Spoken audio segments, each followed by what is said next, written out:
Welcome. Good morning. 753-8080. Debbie will review your policy at no charge and make sure you have the coverage you want and the coverage you need. Once a hurricane hits, it's too late. Call Debbie at I Will Advisors right now. 954-753-8080. 954-753-8080. This is Steve Kane. Welcome to the show, everyone. Did a great job for me and my family. We needed a revocable living trust. All right, here we go. Talk about his experience with Barry Siegel. I want to Live in about a little more than a minute. And one of the most important things about sponsors is integrity. You have to know that you're dealing with an honest person. I had to go up to Myrtle Beach for my sister because her husband died, and I was helping her out. She had a trust and everything. She Hey, Neil. not revised this trust since 1997. And you know, Barry says every 3 years at least you got to. I called Barry's office because I had a question. I let the secretary know. I said, look, I'm calling from South Carolina. I know the laws are different, and I'm just asking for information for my sister. Now, you know, most people just blow Hey, guys. up, right? You know, almost immediately, within a few minutes, Barry himself called me. I asked my questions and so on, and he answered. He was very patient. And I was quite a while with him, and talked about a lot of things, you know, and this and that. But I wanted to say, you know, character, integrity, these are the most important things with sponsors. Indeed. And all of your sponsors, because I've worked with a lot of them, they all have Here we go. that you can trust them and you know you're getting a fair shake. Do what Ray did. Call attorney Barry Siegel right now. Toll free 1-855-FLA-3782. That's 1-855 toll free FLA-3782. Subscribe if you're not subscribed. Steve sent you. Here we go. You are listening to South Florida's longest-running radio show, The Steve Kane Show. To call the show toll-free, dial 1. I am.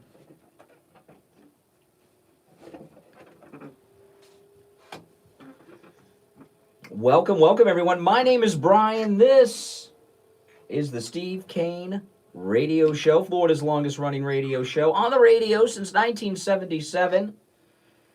Welcome, one and all. It is Tuesday, the 21st day of April 2020. So much happening, so much going on. Did you hear about Kim Jong-un?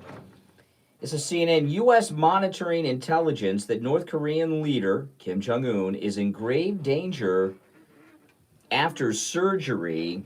And, you know, Kim Jong-un, I know if you want to watch something on television, watch that movie, The Interview, with James Franco and I forgot the name of the other guy that was in it. But man, Kim Jong-un was played by the actor who plays the dad in Fresh Off the Boat. The Interview, it was very funny, very funny. The ending a little long, but it was a pretty good movie, The Interview. Check it out. Eminem plays himself in it. Very good movie. But anyway, Kim Jong-un, you know, this guy, what a piece of work he is. He is morbidly obese in a country, North Korea, where they are starving. And, you know that if Kim Jong-un went through major surgery, that it was pretty darn bad, don't you? I mean, you know, because he doesn't want to go under anesthesia. Would you want to be the doctors who operate on Kim Jong-un? You know, they're talking about the heroism of healthcare workers in America. Would you rather, that's a serious question now, would you rather be on the surgical team of Kim Jong-un in North Korea or be working in the most jam-packed coronavirus ward in an American hospital? I'd rather be in that coronavirus ward, because if Kim Jong-un doesn't pull through, you are dead. And your families too. And your little doggies. Yeah, that's right, your little doggy too. Yeah, I mean, I would not want to be on that surgical team. And the surgeon, I would think the surgeon would have shaky hands on that day. And they're saying that his sister that was buddying up at the Olympics with Joe Biden, now, I don't know if he smelled her hair, but remember when Joe Biden went to the Olympics and was buddying up? They say that she's going to fill the power vacuum. I don't know what their views are on females in North Korea are, but looks like an opportunity to me. And I would imagine, I would imagine in North Korea, the members of the ruling elite over there, they must be like really praying for the worst for Kim Jong Un, because I mean, this guy, he executed his uncle. Remember that? I would not want to be, if I were in the Korean army, I would want to be a private. I wouldn't want to get promoted. I wouldn't want to be in charge of anything. So anyway, Kim Jong Un, he could already be dead for all we know. We don't know. We don't know. But they say he's not doing well. But then again, maybe that's propaganda that Kim Jong Un is putting out there so that he can have a story of some miraculous recovery that was inspired by whatever they worship over there in North Korea as a communist state. I don't know. I don't know. It's, it's really amazing that this little tiny country, North Korea, causes us so much trouble. I was watching a little bit over the weekend of what I consider to be one of the most overrated films of all time, Ice Station Zebra with Rock Hudson. Anybody watch Ice Station Zebra? What a terminally boring movie. But I just saw the end of it when they have the big shootout with the Russians, and the Cold War, all garbage, all lies. Soviet Union, third world country, they had nothing. All lies, all hype. Why were there tensions between the U.S. and the Soviet Union? It's so stupid. Wasn't it stupid? Very similar thing with North Korea. I like Korea. I've watched on Netflix has an entire Korean section, and I've watched these they call them K-dramas for Korean dramas, and they're pretty good. The Korean television shows are damn good. They've got some ripoffs of American shows that are very good. The South Korean version of Designated Survivor. Remember Designated Survivor with Kiefer Sutherland? The Korean version is really good. It's much better than the American version. Oh, man. And there's a lot of other K-dramas I've watched. So if you're at home watching Netflix anytime this week or on the weekend, check out the K-drama. I should go through my Korean list of Netflix one day because they have some really good... I'll tell you, there's a really good Korean... If you're into science fiction and police dramas, there's a really good one called The Tunnel. Very good. Little rip-off of Life on Mars kind of thing. But very, very good stuff. Very good stuff, the Koreans. Well, I don't want to pray for anyone not to do well, but let's pray for the freedom of North Korea. How about that? Can we pray for the freedom of North Korea? All right, so much happening, so much going on. We got a lot to talk about. My major concern right now is when am I going to be able to get a haircut? These Democrats, I'm not talking about the ones on TV, the Nancy Pelosi's, the governor of Michigan. Are these lady Democrats that hold power, that are keeping everything closed, do any of them have any roots showing? When Nancy was in front of her refrigerator that cost more than most people's cars, with her $14 a pint ice cream and all that stuff, does Nancy look like she's doing her own hair in that mansion? I don't know. I don't think so. Now, the governor of Michigan, I haven't paid too much attention to her. No. Now, when you see the governor of Michigan, it's warning people, if you use your First Amendment rights, I'm going to lock you up even longer in the gulag. Michigan becoming a gulag. Does it look like she's doing her hair? Or does it look like she's having someone do it for her? I don't know. I know in Georgia, they're talking on Friday of opening up the hair salons and barbershops. That's awesome. I mean, is there any reason here in Florida that you can think of, honestly, now come on, that I could not go and get a haircut if I'm wearing a mask and the barber's wearing a mask? Come on. Come on. I mean, at this time, you've got the apron on.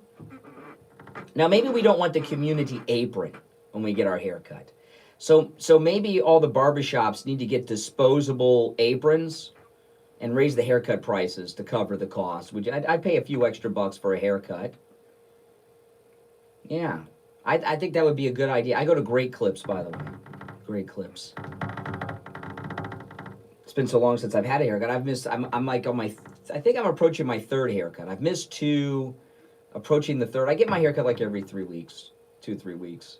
I like my hair short, especially as it gets hot in Florida because it's hot. It's in the 90s now during the day.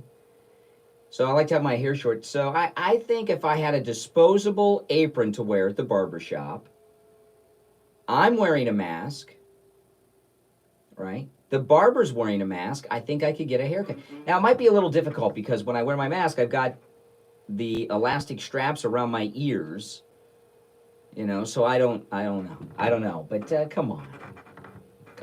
Now, the governor of Florida, Ron DeSantis, he has a task force, and I do like some of the people that are on. He's got some Democrats on there, Democrats, but they've got some corporate leaders too, including representatives from Disney, which is the largest employer in Florida. And I would imagine Disney is pushing to open things up yesterday, even though they're laying off 100,000 people, or furloughing. They're furloughing 100,000, Disney. But Governor DeSantis wants recommendations from his task force Friday. So Friday, it's Tuesday. That seems too long. I mean, do they really? It seems to me that they could have already had the task force together and had the recommendations ready and have them out today, not Friday. But we'll wait till Friday. I love Ron DeSantis. He is a great governor, a great conservative, handpicked by Trump. But he's not very good at press conferences. And he needs to brush up on his public speaking. He needs to really get some lessons. He's a little weak there, which is not good if you plan on running for president or vice president one day, which I believe he's being groomed for. But we're going to get some recommendations Friday. And since Georgia is talking about going into some openings, like it looks like they're moving towards phase 2. I didn't hear them mention a phase, but in Georgia, the governor said they're talking about opening up barbershops, hair salons, and stuff this weekend. So I think that was a phase 2 part of the reopening America again plan of President Trump's. So I think we could skip phase 1, go right to phase 2. But as much as I love Ron DeSantis, this is Trump country. The president and first lady make their home here at Mar-a-Lago. The Southern White House is here in Florida. So, this is a very loyal Trump state, Florida. Here in South Florida, we got a lot of Democrats running around that control this county, this city, and they're a bunch of creeps. But Florida overall is Trump country. And if our handpicked by Donald Trump Governor Ron DeSantis doesn't start opening things up soon, he's going to have protests just like they're having elsewhere around America. There was a protest of some sort in Hollywood over the weekend, a little premature, but I did see in Boca, the city council in Boca is meeting today to discuss opening up the beaches in Boca. And I think that opening up the beaches is fine. Opening up the beaches, and so far as social distancing at the beaches, when I go to the beach, we don't have tourists here, right? We don't have tourists in Florida, and I don't think we're going to have tourists anytime soon. But if you open up the beach to locals, it's not going to be overcrowded. I know people went crazy up in Jacksonville, they say. I don't know that they went crazy. People have cabin fever. They wanted to get out. We live in Florida. It's beautiful. We have the best beaches in America. I believe Florida has the best beaches. I know California thinks they have the best beaches, but it's freezing on those beaches, and you can't go out there. I see people at the beaches in California, and they're wearing clothing heavier than what we wear in Florida winters. If they opened up the beaches, yeah, people would flock to them, but people would maintain their distance. They do that anyway. When you go to the beach, do you really get on top of other people? No, you want to be separate. You bring your towel, you bring your chairs, and you have as much distance. And this is before all this pandemic. You have as much distance as you can from someone else. You want to have your own area on the beach, no doubt about that. So I'm really hoping in Boca they decide today to open up the beaches. When they open up the beaches, I'm going to be there. I mean, there's no doubt about it. I am going to be at the beach. I'm going to be there soon. I love the beach. I miss the beach. I didn't realize how much I missed it until they were closed, but I know Boca's meeting today to discuss it. So if they vote to open their beach in Boca, I went there a couple weeks ago, about a week and a half ago, they had a police officer guarding the beach entrance. It's disgusting. There'll be a domino effect, and many of the other beaches will start opening. Now, Fort Lauderdale, which I believe is the best beach in all of Florida, it's where I grew up.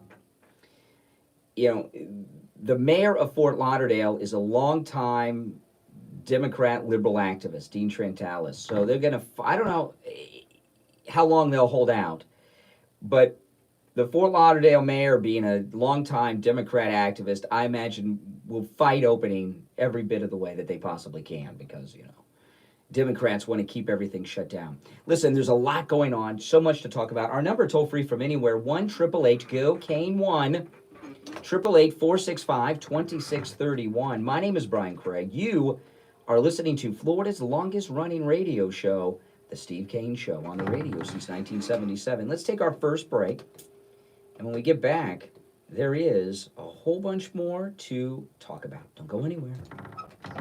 Of the Soul Authority. In this time of social distancing and sheltering in place, many people have been forced to neglect their feet. We at the Soul Authority are making it possible for you to still take care of your feet while remaining in your home, as we will send a doctor to your house for all of your podiatric needs. The best part of all is that Medicare pays for this visit. So, if you're a Medicare recipient, give the Soul Authority a call. Good morning, everyone. Hey, Becky. 597 Hey, Nicholas. 7060. That's 954-597-7060. Don't let social distancing stop you from taking care of your feet. Call the Soul Authority today. You've heard Steve Kane, Richie the bus driver, and many other Steve Kane listeners tell you about the great work Dr. Gupta at Brighton Dental Care offers. Steve Kane listener, hey, called in, he had an accident, he went to Dr. Gupta, and he told us his story. Good morning, Brian. My name's Hank. I'm calling from Hollywood. Remember this call yesterday? For a different thing. About a month or so ago, I called first thing in the morning because I fainted coming out of my bathroom. And I busted my 3 front teeth. I busted my chin, but I guess I fainted, I fell, I cracked my chin, it hit my upper This guy teeth. called this time yesterday. So I'm playing it now so he'll hear I it. want to thank you, and I really want to thank Dr. Gupta. I mean, besides the fact that my teeth look great, besides the fact that, his assistant is really good, really nice, they're all really nice over there, the price was unbelievable. When I came home and I told my wife, she's like, I thought that thing was going to cost you 3 times as much. I said, so did I. And I just want to thank you. I want to thank you, Dr. Gupta. He's awesome. Appreciate your show. I listen to your show a lot. I only called in because this is the second time. Both times, one was to make sure I'm going to the right office where Dr. Gupta was, and then this one to let you know that he's great. I know you know he's great. I just want your listeners to know he's great. His assistant is great. The prices are great. Everything is great over there. Awesome. Well, listen, I'm glad you had a great experience with Dr. Yeah, Gupta. I did. Thank you again, Brian. Well, thank you. Thank you, and thank Steve, and you guys keep up the good work over there. I appreciate it. Dr. Gupta, you keep up the good work, too. All right, there we go. So everybody keep up. All right, I think you guys just heard what will be the new commercial for Dr. Gupta. Do what Hank did. Call Dr. Gupta at Brighton Dental. For Steve Kane listeners, free consultations. And always the best price. Give Dr. Gupta a call right now. 954-922-4633. 954-922-4633. Listen to the Steve Kane Show on iHeartRadio. Just search for WW. All right, yeah. I just got a message just a few minutes before I went on the air asking if Ace Hardware is still giving out the bandanas for free for Steve Kane listeners, and the answer to that is yes, they are. Ace Hardware Deerfield, Beach Ace Hardware, they carry masks, they carry the supplies you're looking for, hand sanitizers, and everything else that you're looking for, and they're also giving out free bandanas that you can wear as a mask, because you've got to wear a mask everywhere you go. And the bandanas they are giving out for free come in multiple colors. You just have to mention the Steve Kane Show to get the free bandana. And they're giving them out at both locations, Beach Ace Hardware and the Deerfield location on US 1, just south of Hillsborough. And again, these bandanas are not thin bandanas that you see, all over the place that you could read a newspaper through. These are thick. And they're the same types of bandanas. They're big enough to wrap and tie in the back of your head so you can wear them. And they're the ones that you would see construction crews wear, carpenters wear, lawn crews wear, to keep them from breathing in all the garbage from whatever work they're doing. So they are very protective. And a great thing about them, other than the fact that they're free at Ace Hardware in Deerfield, that's always good, and Beach Ace Hardware, is also that they are washable, because you want to wash whatever you're wearing to protect your face. You don't want to go around with something that's been around. You don't know, something might be on it from the outside that somewhere, so you can wash it every day. I wash my mask each and every day, or my wife does. My wife's been doing it for me because she doesn't trust for good reason that I'll wash it good enough. But that bandana, you can wash it every day. You can, throw it in the washing machine, so it's great. So they're giving them away for free. The Deerfield location, just south of Hillsboro on the west side of Federal Highway US 1, Beach Ace Hardware, located at Lauderdale by the Sea at 232 Commercial Boulevard. And if you go to stevekaneshow.com, I've got the addresses and phone numbers listed. Free bandanas, so you can wear them wherever you go. Get one for the whole family, all right? Take your family over there, get one for each of you. All right, welcome back. I have not read this article yet. I just saw the headline, and it's in the New York Times, and I'm going to read it live on the air. I don't know if it's worthy of reading, but we'll find out. Here's the headline: Why Michael Savage is blasting Hannity and the right-wing media on the virus. Now, I do know that he went after Rush, because I saw it on Mediaite yesterday, because Rush is part of the group that I am a part of. Let's start letting people out of their homes and take America off of house arrest. In certain areas, they'll have to stay, but let's start getting people out. But the New York Times, why Michael Savage is blasting Hannity and the right-wing media on the virus. Mr. Savage, the conservative radio host, is still loyal to President Trump, but says right-wing media got it all wrong by doubting, I know, I can't read, right? Hey, I went to Trump University, give me a break. Let me read that sentence over again. It's early and I really haven't had enough coffee yet, that's the problem. This is New York Times. Mr. Savage, the conservative radio host, is still loyal to President Trump, but says right-wing media got it all wrong by doubting the severity of the coronavirus early on. Now, I don't know what the New York Times is going to tell us, but I know the real answer. Their headline, why Michael Savage is blasting Hannity and the right-wing media on the virus. They don't say Rush there, but I know he went after Rush. Because he's jealous and wants attention. Michael Savage is incredibly wealthy. His son has made so much money off of that drink deal. I always forget which drink it is his son did. I mean, and he owns part of that, doesn't he? I mean, it's so much money. But like Rodney Dangerfield, he feels like he can't get respect. And he doesn't understand why Hannity and Rush get all this glory and attention and he doesn't. Well, listen, that's show business. I don't think I get the recognition I deserve. I think I'm very, very good at what I do. I don't think I get the recognition I deserve either, but you don't hear me whining about it. I'm doing all right, but I'm not making those seven figures that Hannity and Rush and Savage and even a lot of the lower people like Levin and all of them earn. I think I should be up in that bracket. I think I could put myself in this show up against any of them if I say so myself. But I don't spend my life obsessing over not getting the professional recognition that I want. But he does, and he doesn't understand. And there's a couple of reasons why he does not get the same recognition as Sean Hannity and Rush Limbaugh. Okay? And the first one is that he's out in San Francisco on the West Coast, and they're New York based. And I know Rush does his show out of Palm Beach most of the time, but it's still kind of, hold on, I'll be to the phones in a second. It's still kind of a New York connection. And plus, all those connected people hang out in Palm Beach where Rush lives and broadcasts full time. So that's one reason. The other reason is Mike Savage's look, personality, and height. That's another reason. But, so the reason that he's blasting Hannity, right-wing media, and Rush is to get media attention, and he's jealous of them. But I'll take a call or two, and then I'll go through the New York Times and see what their conclusion is. All right, good morning. You're on the radio. Hey, Mike and Boca, what's going on?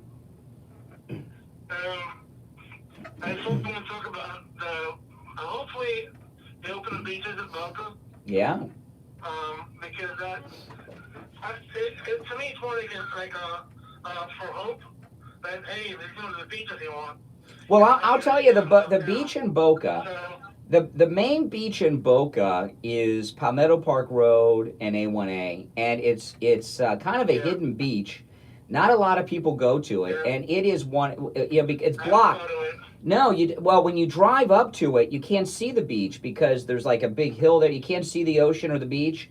And I'll tell you, and there's not a lot to do there, but it is one when you if you go and see it. And it's expensive to put in. Well, yeah, it is. It can be, but it is a great beach, and that's why they kind of hide it so they don't have people go to it too much. It's a nice beach. If they open it up, you should check it out. Palmetto US 1, that beach in Boca, very nice. Real quick about Michael Savage, I agree that he's looking for attention, but there's two other factors that I personally believe in is the fact that he is up there in age, and he lives in Ground Zero. He lives in San Francisco. Yeah. So they got it pretty bad over there, and we could talk about it all day why, but I think that's the well, a lot of it is, yeah, the main yeah, reason is perception, the his main reason is perception, he's looking for attention because he's in yeah, San Francisco. yeah, yeah. No, he's looking for Everyone's attention. in New York except for him. Yeah, and I respect the guy. I listened to him for years. So, yeah. You know, I just put it over my head, and it's a New York slime. So who knows what they did to that article? Well, I'll find out. I'll find out in a minute. But Rush is here in Palm Beach, in Florida. Things are fine and beautiful. He's in San Francisco, which is a pit with a lot of problems. So a lot of it is perception. Yeah. And Michael Savage, to me personally, seems like a guy who really doesn't get out and socializes too much anyway, and he's comfortable being locked down. He seems to be somebody he does his show from his house anyway, so he seems like somebody who doesn't really care about getting out. Yeah. All right, Mike. Appreciate it. Mike and Boca. Always something good to add. Yeah, let me go through this article. I have not read the article. Let's see what the New York Times says. Oh, it's 6:30 already? Where's the show going? Listen, let's take our break, and then I'll find out what the New York Times reason is for Michael Savage blasting Hannity and Rush and everyone else, other than mine, which I think I'm right about the reason. All right, let's take that break. My name is Brian Craig. This is the Steve Kane Radio Show, Florida's longest-running radio show. Indeed it is. We'll be right back. Stop paying an outrageous fortune for your tires. Go easy on your budget. Steve Kane Buy Show. your tires at Friendly Tire, where they have all the major Yeah. brands like Goodyear and Hey, Nick. Firestone. Hey, hold on. Prices that absolutely can't be Hold beat. on. Steve Kane's tires for his Toyota van. Hold on, Dealer hold on. shops, $175 Yeah, I'm there. a tire. At Friendly Tire, just $75 a tire. That's a $100 savings per tire. Tires for my daughter Emily's car, $135 at the shops around town. The price at Friendly Tire, only $65. That's a $70 savings per tire. These prices are out the door and on the road. Free mounting and balancing and no added charges. Friendly Tire have a great selection of good used tires too, starting at just $30 for most cars. Call my good buddy Friendly Mike at Friendly Tire. Tell him what you drive and he will give you a great low price right over the phone. 954-977-9445. 954-977-9445. Online, friendlytire.net. Folks, I'm here with my attorney, Barry Siegel, the very fine attorney who executed my revocable living trust. Now, I had a revocable living trust when I went to see Barry, and I discovered that just having it's not enough. You have to keep it updated. Give me the reasons for that, Barry. Well, Steve, things change as time goes by, and that's why it's important, just like you go to the doctor and get checkups every so often, it's important to get your revocable living trust and other estate planning documents checked up upon a regular basis. I would suggest every 3 years. And some of the reasons why you would need to update your estate plan is, He was first of all, not first, some though, of the Jeff. provisions that you may have made, your beneficiaries, your trustees, you may need to change them for Wow. one reason or another. Maybe your trustee's no longer with us, maybe they're not the best choice anymore, maybe you had more children and you need to put them in as beneficiaries as well. In Also, my case, my executor had died, so I had no one representing me. Today I have Brian. We made him the executor. and that's exactly the point. You need to review and dust off that old estate plan and take a look and see what you have to make sure it's up to date. You also want to make sure that it's up to date because laws change from time to time, and also things in your financial life may have changed, hopefully for the better. And if that's the case, you need to make sure that your planning is up to date so that the bottom line is we want your estate plan to work for you when you need it. So that's why it's so important to make sure that your estate plan, and specifically your revocable living trust, is up to date. The bottom line is call Barry Siegel at the Siegel Law Group, make an appointment, go in, make sure that your revocable living trust is updated. The number, toll free, 1-855-FLA-3782. Be sure to mention to Barry that Steve Kane sent you. Listen to the Steve Kane Show on iHeartRadio. Just like All right, I'm Brian Craig. This is the Steve Kane Show, and I just mistakenly disconnected Nick in Baltimore. Hey, Nick in Baltimore, I'm sorry. I disconnected the call by mistake. I had him on hold. I was just putting him on the air, and I clicked the button by mistake. So call back. Nick in Baltimore always has something very good to contribute. Indeed he is. So, New York Times, they have this article. Sorry, Nick. Nick knows I wouldn't purposely hang up on him. There's a lot of callers I would hang up on purpose, no doubt about it. Okay, this will be him. Sorry about that. Nick in Baltimore, you're on the air. Yeah, I wanted to add something to what you were saying about Michael Savage, in that, Cully Johnson and I were talking about this months ago. He seems like a guy who's really uncomfortable in his own skin. Yeah. Really insecure. I have to say it. And he also wants recognition from Trump. Well, he's had Trump on. You don't see me seeking that recognition out. I could worm my way in and be some needy suck bag. I just want to make a living and support my family. I don't have, Steve and I have been working together many, many years, and we get along very well because we don't sometimes things happen, but we don't let the egos get involved too much. It's all about, making a living. And sorry, guys. I mean, that's what life's about. And yeah, you're right. He's got millions and millions of dollars, Michael Savage, and he just doesn't have the respect. I mean, he was on Air Force One recently. You don't see me on Air Force One. No. And the thing of it is, he doesn't do a full show. You notice, he does barely 2 hours on the air. I mean, you guys do 3 hours on the air. Rush does 3 hours. Rush is not well, and he's doing 3 hours every day. What do you mean he barely does 2 hours? I thought Savage did a 3-hour show. No. It's 2 hours? It's 2 hours. Really? Maybe. Really? Because he does that afternoon drive. I just assumed it was 3. No, because at certain points you hear them play a certain music bed, and it means he's kicked into a rerun. Oh, I didn't. I don't really listen that much. I don't listen that much. That's why stations have dropped their show. That's interesting. No, I did not know that. And he does his podcast.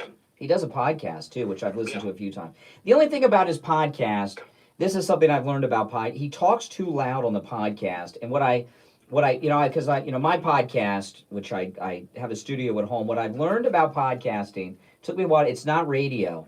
It's a different format, as crazy as that may sound. And most people, by far, listen to podcasts through earphones on their cell phones. I found out over the years. So if you listen to my podcast, you'll notice I talk a little softer than I do on the radio because and Savage really made me conscious of this because I listen to his podcast in my earphones and he's blasting out my ears,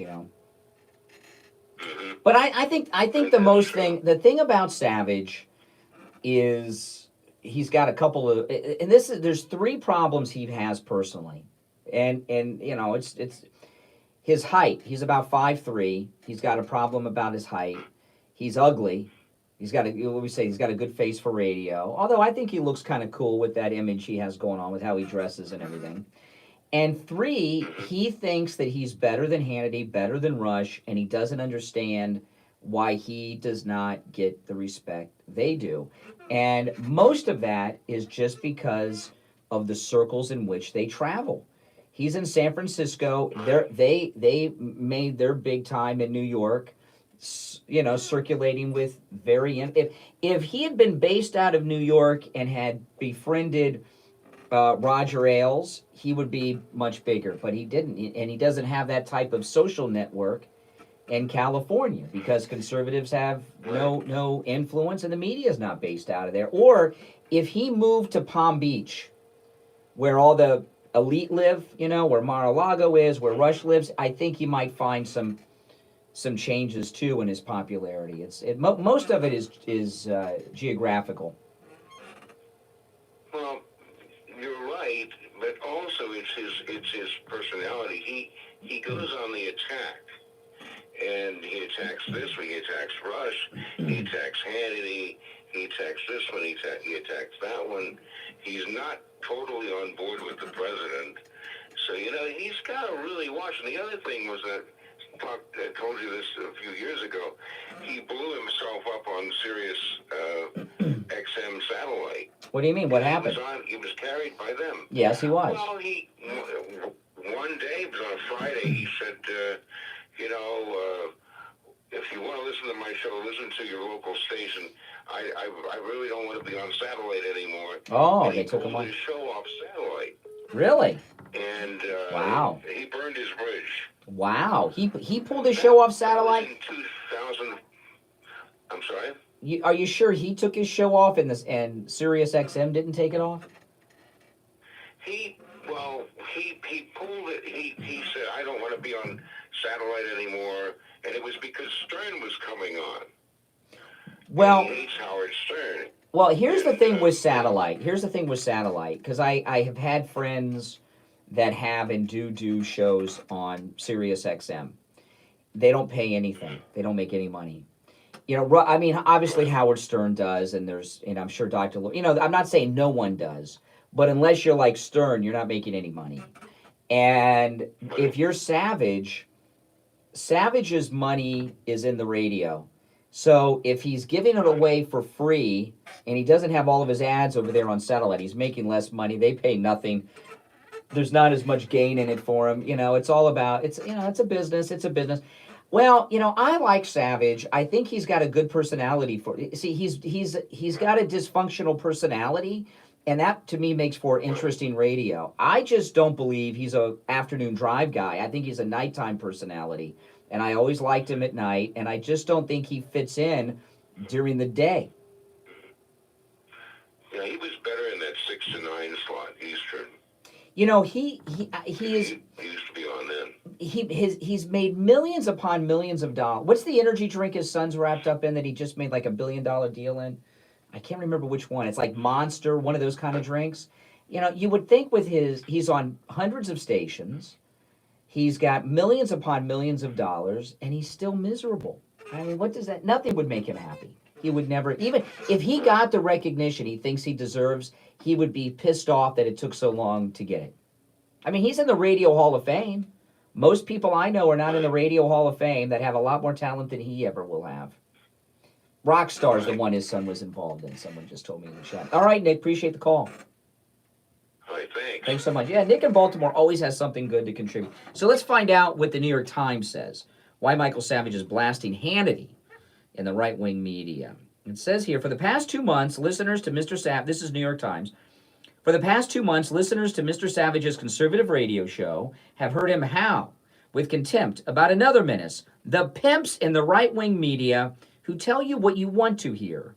They are intellectual dwarfs and science illiterates, he says, who spent weeks downplaying the threat from coronavirus and accusing President Trump's opponents of exaggerating it to hurt him politically. On Mr. Savage's broadcast, which has one of the largest audiences in talk radio with 7.5 million listeners each week, the virus has never been a hoax or a bad case of the sniffles. He has lectured his fans on the research in detail, how it's transmitted, blah, blah, blah. With no small amount of self-satisfaction, Mr. Savage reminds people of his credentials, a PhD and training in epidemiology, and of the fact that he was one of the few voices in conservative media who had warned them all along. Much of the time, Mr. Savage still sounds like any other right-wing shock jock, making fun of Pelosi, doubting the validity of the Me Too movement. But on the subject of the coronavirus, Mr. Savage has become one of the loudest voices of dissent on the right. His views are a striking departure from the accepted version of events from Mr. Trump's loyalists in the media. Well, Savage, when you have the New York Times complimenting you, to me, that's a time that you really should reflect on what you are doing, right? Oops, sorry, I dropped the phone. Oh my goodness. Oh, I'm sorry. I just hung up on Richie the bus driver too. I'm hanging up on callers like crazy because I dropped the phone. But if you are Michael Savage and you um, are being complimented by the New York Times, you really need to look at what you're doing. Let's see here. Let me see if they got any. His contempt for hosts like Mr. Limbaugh and Sean Hannity, whose top-rated shows draw more than 30 million listeners each week, is especially searing. He mocks them as Dr. Hannity and Rush Limbaugh, MD, PhD, belittles their lack of education compared to his, and berates people who took their claims seriously. During one program, in early March, for instance, Savage asked why anyone would continue to believe the virus was being hyped by the president's enemies when Mr. Trump himself was taking aggressive steps. And he goes on and on. So the New York Times basically likes Savage because he attacks Rush and he attacks Hannity. You know, listen, for the attackers of Rush, Rush is very sick. He probably shouldn't even be doing his show right now. So I think they could lay off Rush a little bit at the New York Times. I think it's in bad taste to be attacking Rush, New York Times, but you know, whatever. Richie the bus driver. Yeah, good morning. Good morning. I'm blocked on my phone. I'm on my wife's phone.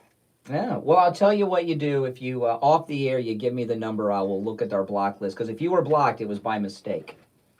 I was probably trying to block Jeff, you know, Jeffy, the unemployed guy, and I might have hit you by accident. Yes, I was going to call you on your personal number, but I didn't want to do that. Oh, yeah, okay. Because I know I can. Okay. All right. So you got me now. Here's the deal. Good. I have a lot to say, but it's been 3 days cooped up in this house I have. Yeah. First of all, did you see, I hear what you're saying about opening up the country, and I agree with you almost 100%, and to take precautions.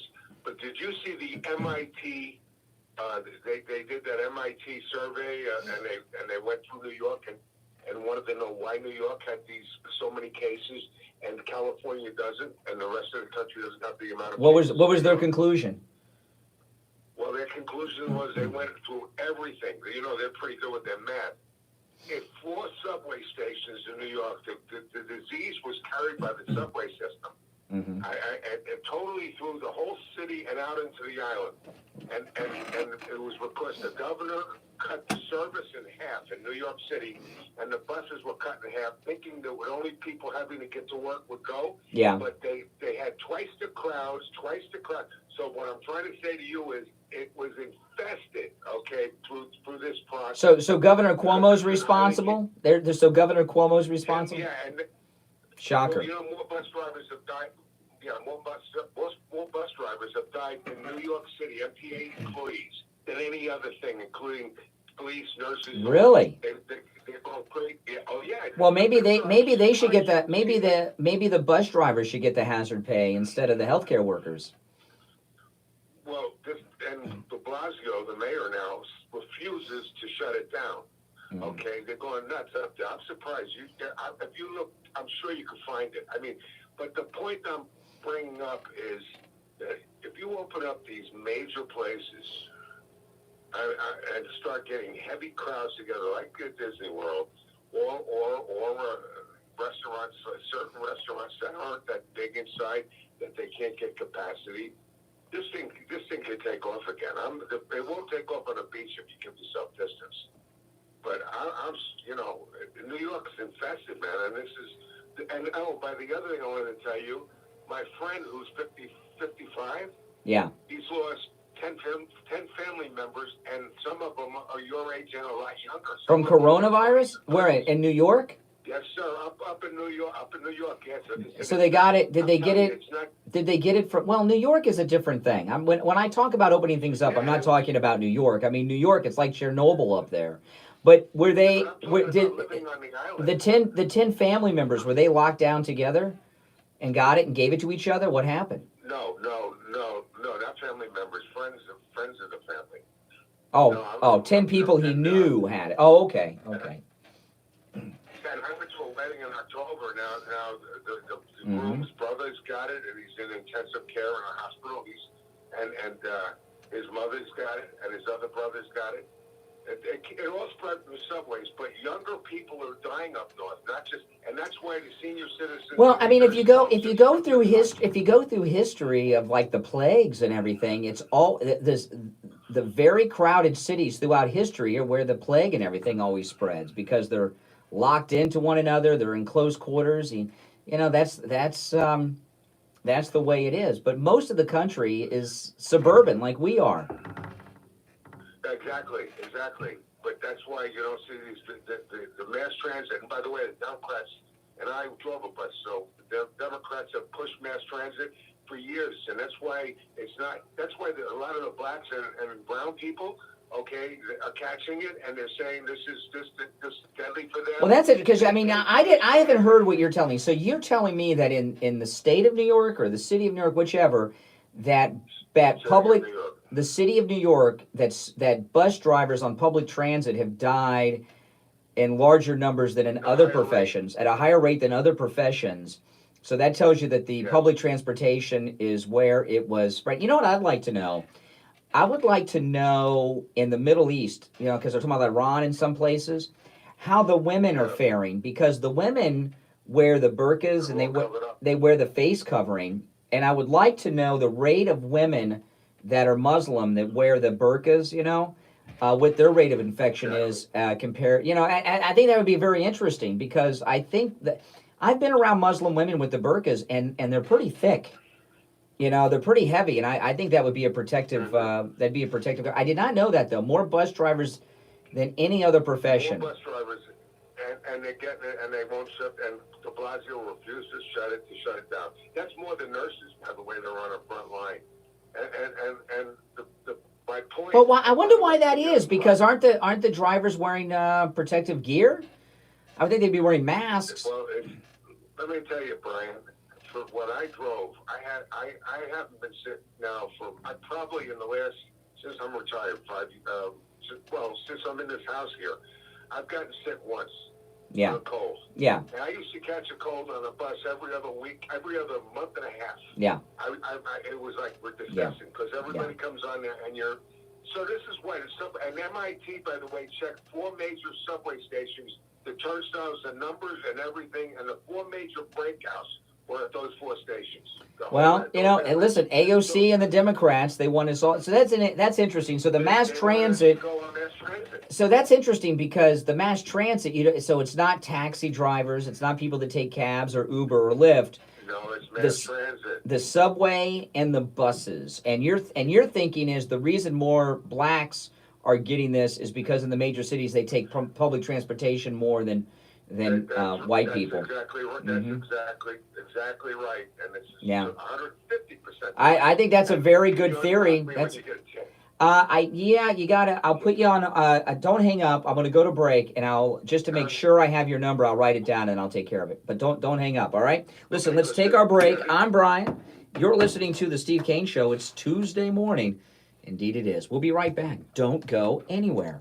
You've heard Steve Kane, Richie the bus driver, and many other Steve Kane listeners tell you about the great work Dr. Gupta at Brighton. All right, just make sure I got the number. Steve What is Kane it? Listener, hey, called in, he had an accident, he went to Dr. Gupta, and he told us his story. Good morning, Brian. My name's Hank. I'm calling from Hollywood. Brian, I'm calling you for a different thing. About a month or so ago, If it doesn't work tomorrow, just let me know. I All right, bye. coming out of my bathroom, and I busted my 3 front teeth. I busted my chin, but I guess I fainted, I fell, I cracked my chin, it hit my upper teeth, and cracked my 3 front teeth. I want to thank you, and I really want to thank Dr. Gupta. I mean, besides the fact that my teeth look great, besides the fact that, his assistant is really good, really nice, they're all really nice over there, the price was unbelievable. When I came home and I told my wife, she's like, I thought that thing was going to cost you 3 times as much. I said, so did I. And I just want to thank you. I want to thank you, Dr. Gupta. He's awesome. Appreciate your show. I listen to your show a lot. I only called in, this is the second time. Both times, one was to make sure I'm going to the right office where Dr. Gupta was, and then this one, to let you know that he's great. I know you know he's great. I just want your listeners to know he's great. His assistant is great. The prices are great. Everything is great over there. Awesome. Well, listen, I'm glad you had a great experience with Dr. Yeah, I Gupta. did. Thank you again, Brian. Well, thank you. Thank you, and thank Eve, and you guys keep up the good work over there. I Okay. appreciate it. Dr. Gupta, you keep up the good work, too. All right, there we go. So everybody keep up. All right, I think you guys just heard what will be the new commercial for Dr. Gupta. Do what Hank did. Call Dr. Gupta at Brighton Dental. For Steve Kane listeners, free consultations. And always the best price. Give Dr. Gupta a call right now. 954-922-4633. 954-922-4633. Did you know that all men begin losing testosterone generally by age 30? The decline in testosterone levels leads to a decline in general well-being. We slowly lose our energy, stamina, libido, sexual function, and a host of other symptoms. Men are bombarded daily with marketing for male enhancement techniques and other jiffy fixes. Most of the time, these are treatment mills where you may see a doctor once, but your treatment's going to be managed by technicians. This is Dr. Mitchell Matez. If you want personalized treatment by me, a well-trained, licensed medical doctor with 2 decades experience in age management medicine, call the Boca Raton Center for Age Management. Your evaluation, treatment, and follow-up will all be done with the doctor, and as always, the consultation with me, the doctor, is free for Steve Kane listeners. Call the Boca Raton Center for Age Management at 561-953-5490. That's 561-953-5490. Or visit our website at hormonetherapybocaraton.com. Listen to the Steve Kane Show on iHeartRadio. Just search for WWNN. All right, welcome back. Yeah, and Dr. Matez, open for business. That's right, during all of this. And you definitely want to go and talk to him. And I was talking on Friday, if you happen in the past, I don't know why you would do this, but in the past, if you've gone to another doctor, even recently, for any type of hormone replacement, anti-aging therapy, go see Dr. Matez and talk to him. I think you'll like him a lot better, and I promise you he's much better at it. He's the best. 561-953-5490, a complete free consultation for both men and women. All you got to do is mention the Steve Kane Show for that free consultation. 561-953-5490. Dr. Matez. I don't see Richie on my blocked caller list, so I don't know what's going on there. I can't unblock what is not blocked. So maybe if you didn't give me the right number, perhaps, Richie. But I don't see that number there. All right, well, welcome back. Oh, schools in Florida are going to be closed for the rest of the year. That's a fact, right? They've announced that. And there is a resurgence of homeschooling. Now, I've always been opposed to homeschooling, and I'll tell you why. I don't think children get a proper education homeschooling. I really don't. And most parents that homeschool are not qualified to be doing it. Even if they have a college degree, they may be really good at math, but not good at science. Or they may, like me, be very great at with anything that involves the social sciences, but don't, suck at math or foreign languages. There is, I'm not a big fan of homeschooling. I don't think kids get the education they could get. I know there's always exceptions, but this girl was homeschooled K through 12. She valedictorian. It's not the same. Distance learning is also, it stinks. My daughter, when she was in middle school and again in high school, had some major health issues where she had to be taken out of school, and we did some homeschooling and virtual learning. It is a joke. It's a joke. And I imagine a lot of you are kind of experiencing that now. My daughter had a couple of surgeries. She had her thyroid removed when she was in school. She had her gallbladder removed separately. And so she missed a lot of school. We had to do some homeschooling, distance learning. And the kids don't learn. It's just to get by the basic minimums of what is considered classroom time and to get past. It's a joke. Okay? And there is a certain thing to be said about the social aspects of it, but I am not I know conservatives are supposed to be for homeschooling because it's part of school choice. I think it's a bad idea for those reasons, and there are others as well. But the education system in this country very well may be going through the biggest revolutionary change that we've seen since the public school system was created, because a lot of people, the schools are closed here in Florida for the rest of the year, and I imagine in most of the country. When schools reopen, there's going to be a lot of debate, right? Do parents feel safe sending their children to school? Will a lot of kids not go back to the regular school because of the fear their parents have? Now, most parents need the schools as childcare. There's an issue there too, that's got to be dealt with. But I've noticed this morning several articles from different parts of the country and different publications attacking homeschooling. And this means the Democrat activists are up to their business already, because the left fear homeschooling. Because to the left, the public education system is vital because they're indoctrination centers. Right now, college kids throughout America are doing their college courses at home and online because the colleges are closed. That's not the same thing as being in a lecture. It's just not the same. College education, I'm sorry. I've taken online courses in college. I've taken distance learning in college. It's not the same as going in that school and having the test and the quizzes in the class. It's a much different experience. It's not the same. It's not the same. But like with the public schools, the leftists do not want distance learning in the colleges either, because those are the hardcore indoctrination centers. Okay? And the left, they do a lot of brainwashing in the public school and in the university system. So they may be fighting reopening America, but they're going to fight because they fear losing the liberal indoctrination zones and liberal indoctrination centers, or re-education facilities known as the American public school system and the American public university system as well. Good morning, you're on the radio. What's your name? Good morning, Brian. Jeff from Maine. Hey, Jeff in Maine. What's going on? Hey, this about keep putting off opening up America is a bunch of crap. Yes. The only thing that needs to be shut down for a little longer is the hot spots. Mm-hmm. We need to open up America and get our economy jump-started again. Exactly. There's no doubt about it. There's no doubt about it. This is a virus, right, Brian? Mm-hmm.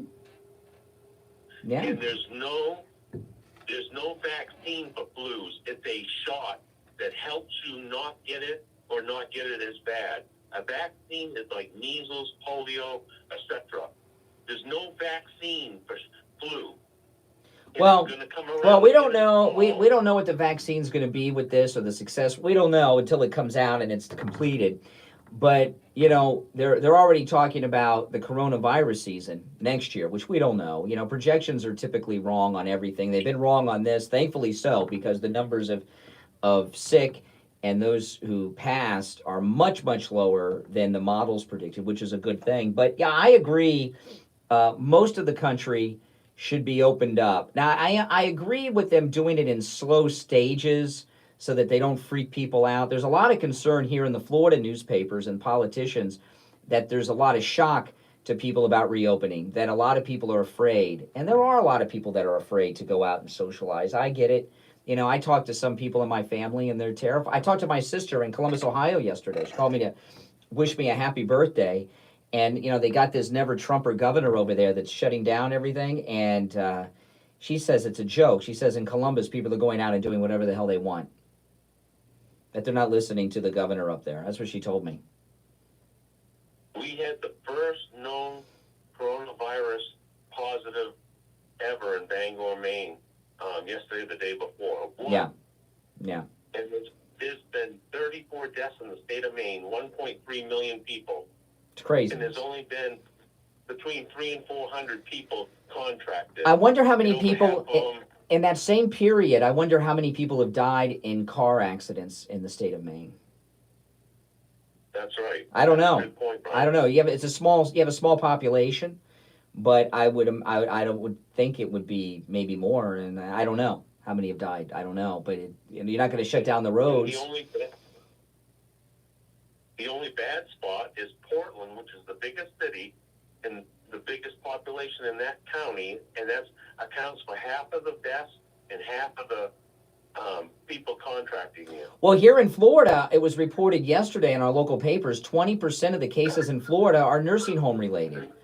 20% are nursing home related. So, I mean, you take those out of the mix, and that really reduces our risk factors unless you're in a nursing home. And Richie just said there's a vaccine for flu.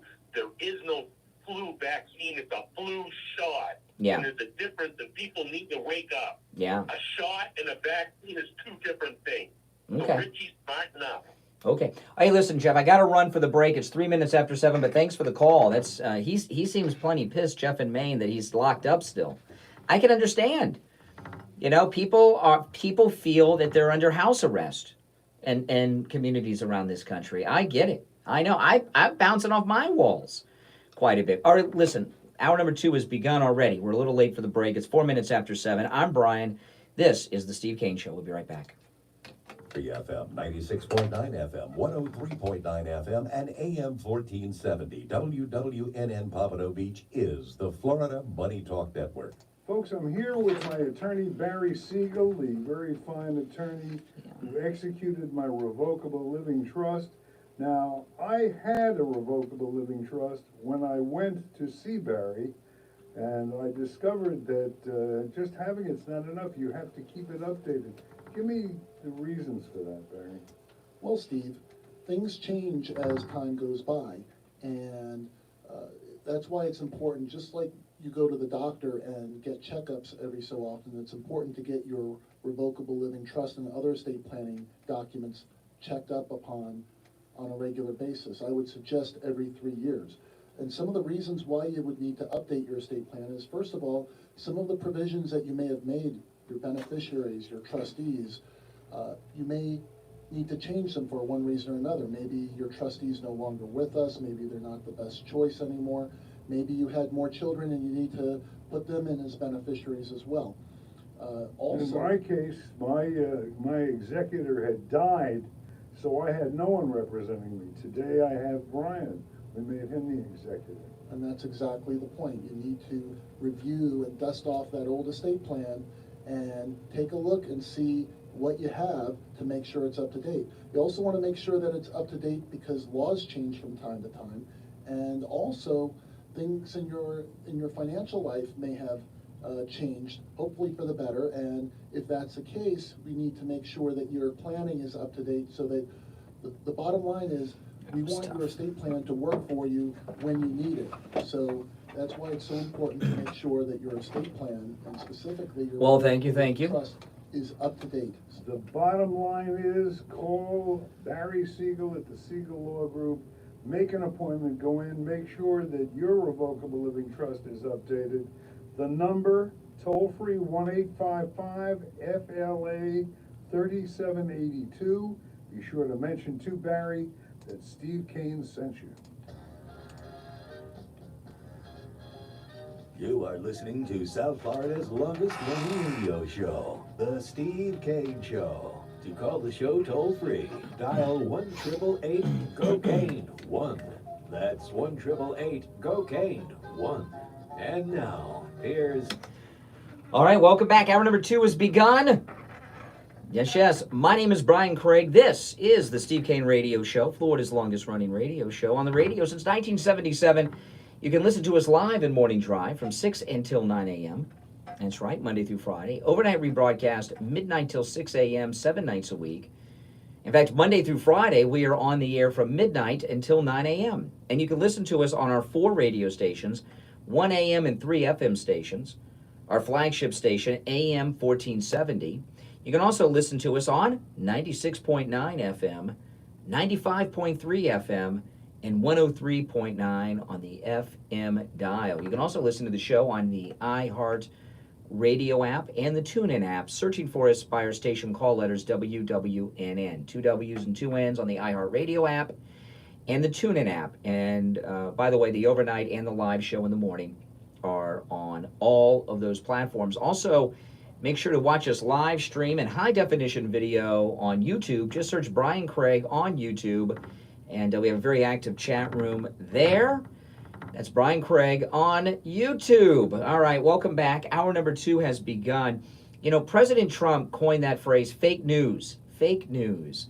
And man, were we treated to an example of fake news last night. Last night, Chris Cuomo walked out of the basement, up into the living room. Let me play a little bit of this. He had Sanjay Gupta, who was part of this segment.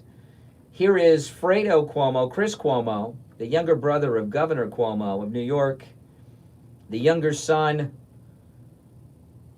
of Mario Cuomo, with his fake news segment last night where he supposedly leaves his basement. All right, here it is. The official re-entry from the basement, cleared by CDC. A little sweaty, just worked out. It happens. This is what I've been dreaming of, literally for weeks. My wife, she was cleared by the CDC. She doesn't have fever. She doesn't have the symptoms anymore. More than 7 days from her quarantine. We're still a little scared, so I'll just give you one of these. Just give you one of these. Just give you one of these. Just give you one of these. Bella has, of course, taken the video. This is the dream. Just to be back up here doing normal things. Okay. Now, everyone knows it was reported in the New York Post, and a police report was filed, that he was out in public with his wife, 2 kids, and another woman, and had the confrontation with the bicyclist Easter Sunday. So what is this? He's leaving. They had the camera there. I guess his daughter was filming of him walking up the stairs out of the basement for the first time. What you want? The textbook definition of fake news. And it's amazing that even though this was reported in the New York Post, which is a very widely read newspaper, I know they call it a tabloid. That's just they don't like it. It's written in a simple format with great headlines, lots of beautiful color. But the New York Post and a police report, too. The police report, a guy went and filed a police report that he was out of the basement in the Hamptons walking around with his wife, another woman, and 2 children. So this fake news farce that he was left the basement for the first time is nonsense. And where's the biker? Why don't they get the biker on television? I guess he's afraid. I don't blame him. Would you want to go public? They come after you. But total fake news. This is in the Daily Mail. Let's see what they say here. CNN anchor Chris Cuomo has finally emerged from his basement after being cleared for coronavirus following weeks-long battle with the disease. He was outside in the Hamptons Easter Sunday. And shame, this is the Daily Mail. Shame on the Daily Mail. Let me read, I have not read this story. So let's see if the Daily Mail brings up the New York Post story. And a police report was filed. So that guy filed a police report. CNN anchor Chris Cuomo has finally emerged from his basement after being cleared for coronavirus. Chris made the announcement from his family home on Instagram Monday night, 3 weeks after he was first quarantined, and revealed that his wife, Christina, has also recovered. This is the dream, to be back up here doing normal things, which is the clip you just heard. In a minute-long video filmed by his daughter, Bella, the popular television news anchor walked up the stairs from his basement quarantine to rejoin his family. The official emergence from the basement came despite Cuomo admitting that he has been out and about on Easter Sunday with his family. Okay, they got it there buried when he had a run-in with a cyclist. Cuomo told a story on his Sirius XM show last week about being approached by a fat tire biker who confronted him while he was out with his family near their home in the Hamptons. Okay, So they have it in the middle of the story here. So Cuomo admitted on his radio show that he's been out and about. So what is this fake news family reunion? Like he hasn't seen his wife and kids in weeks because he's been in the basement.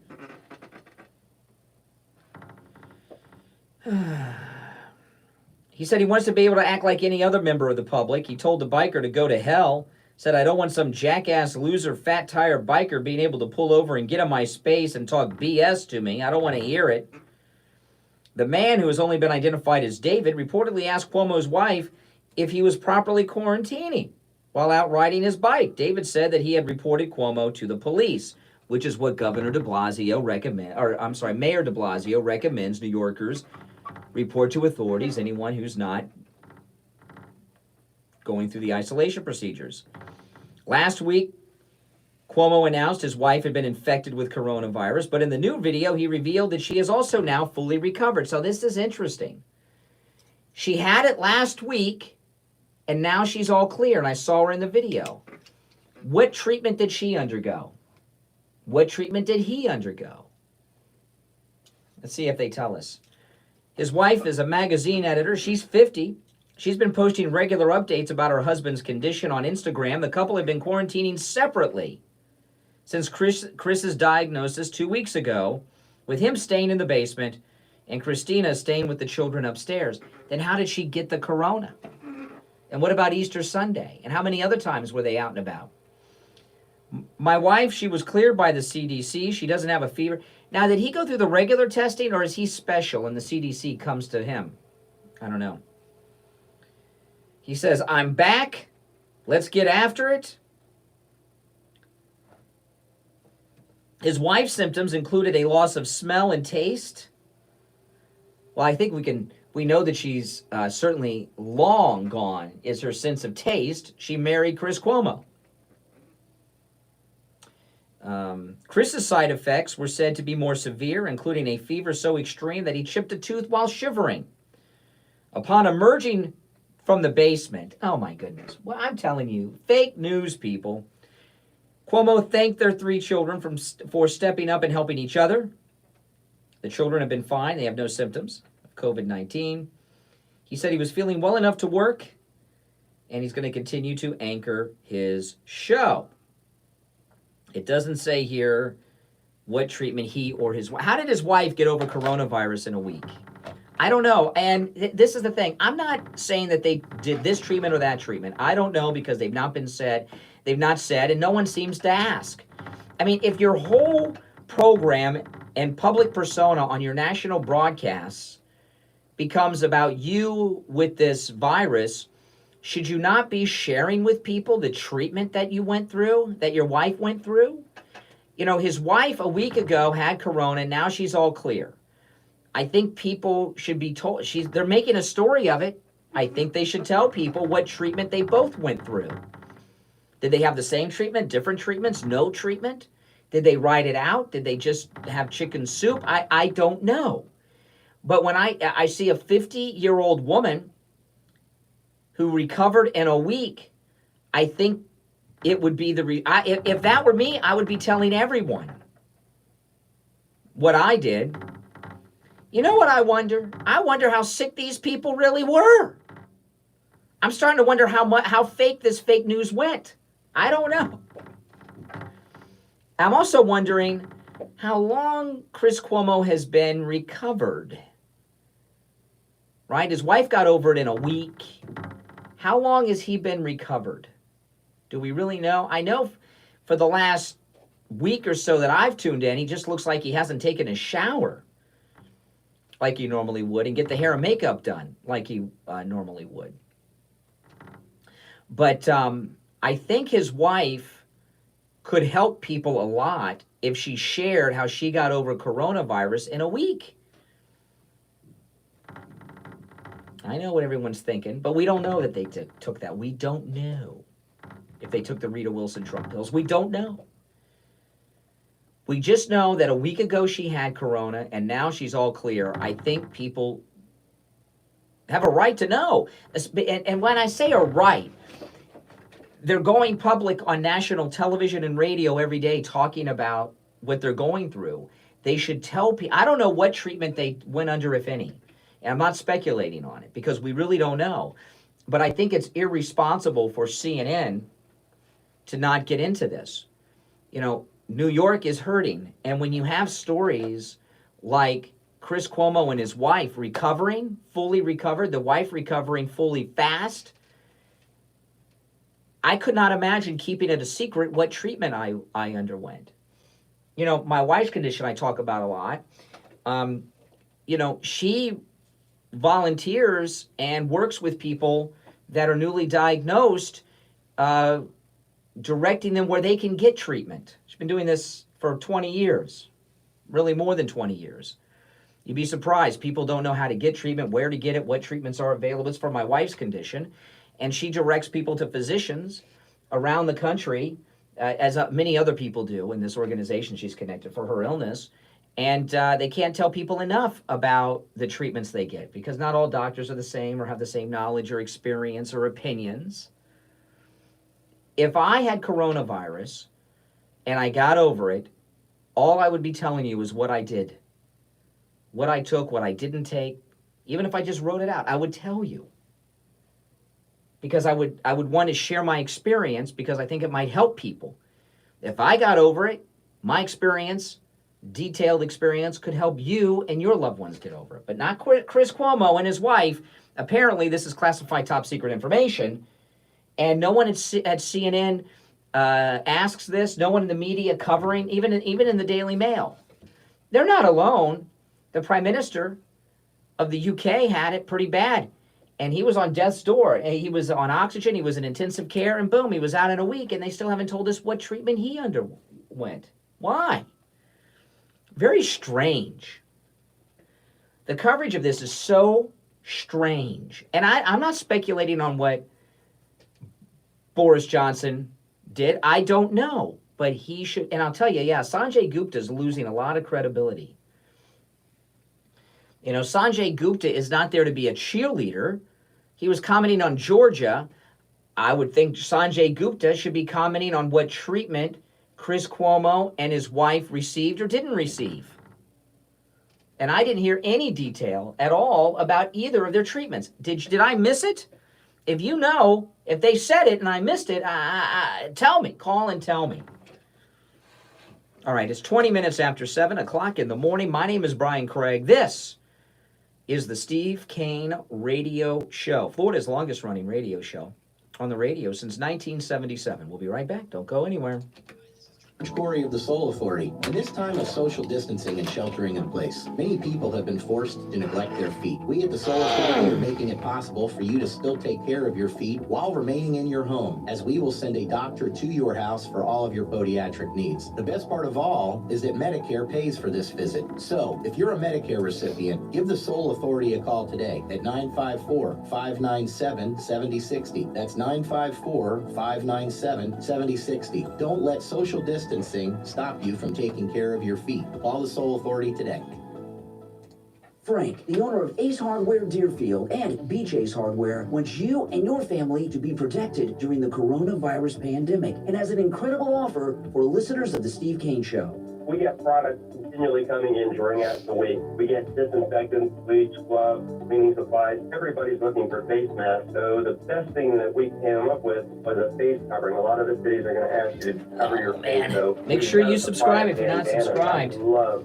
Yeah, Richie, if you're in there, I don't see you on the block list. So the bandanas are a covering that cities are going to require as we start to go back to work and get out, that everybody's required to have their face covered. So you can use this bandana to cover your mouth and your nose and to protect you and protect all those around you. The other thing is, while you're at home, why don't you get that honeydew list done? That cleaning project or sprinkler supply, or maybe treat yourself to a new grill. Wow, what a great deal. These bandanas are reusable because you can wash them. So stop into Ace Hardware in Deerfield, just south of Hillsborough Boulevard on the west side of US 1, and Beach Ace Hardware, located at 232 Commercial Boulevard, Lauderdale by the Sea, and get your free bandana from Ace Hardware.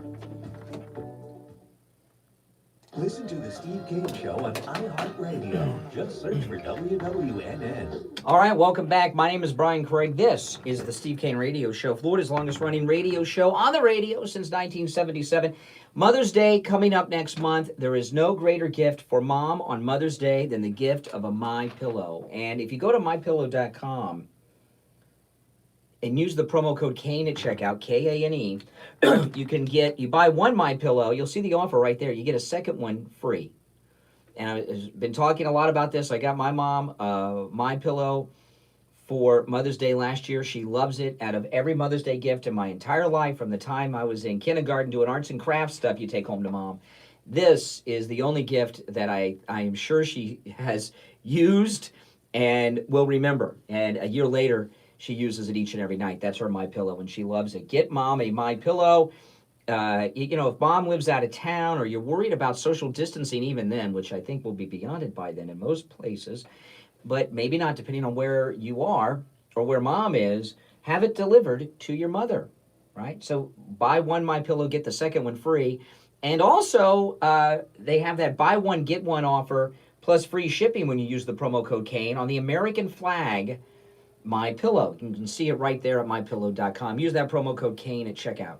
Okay, now, the Broward County Sheriff's position has always been one of the most controversial positions in all of South Florida. And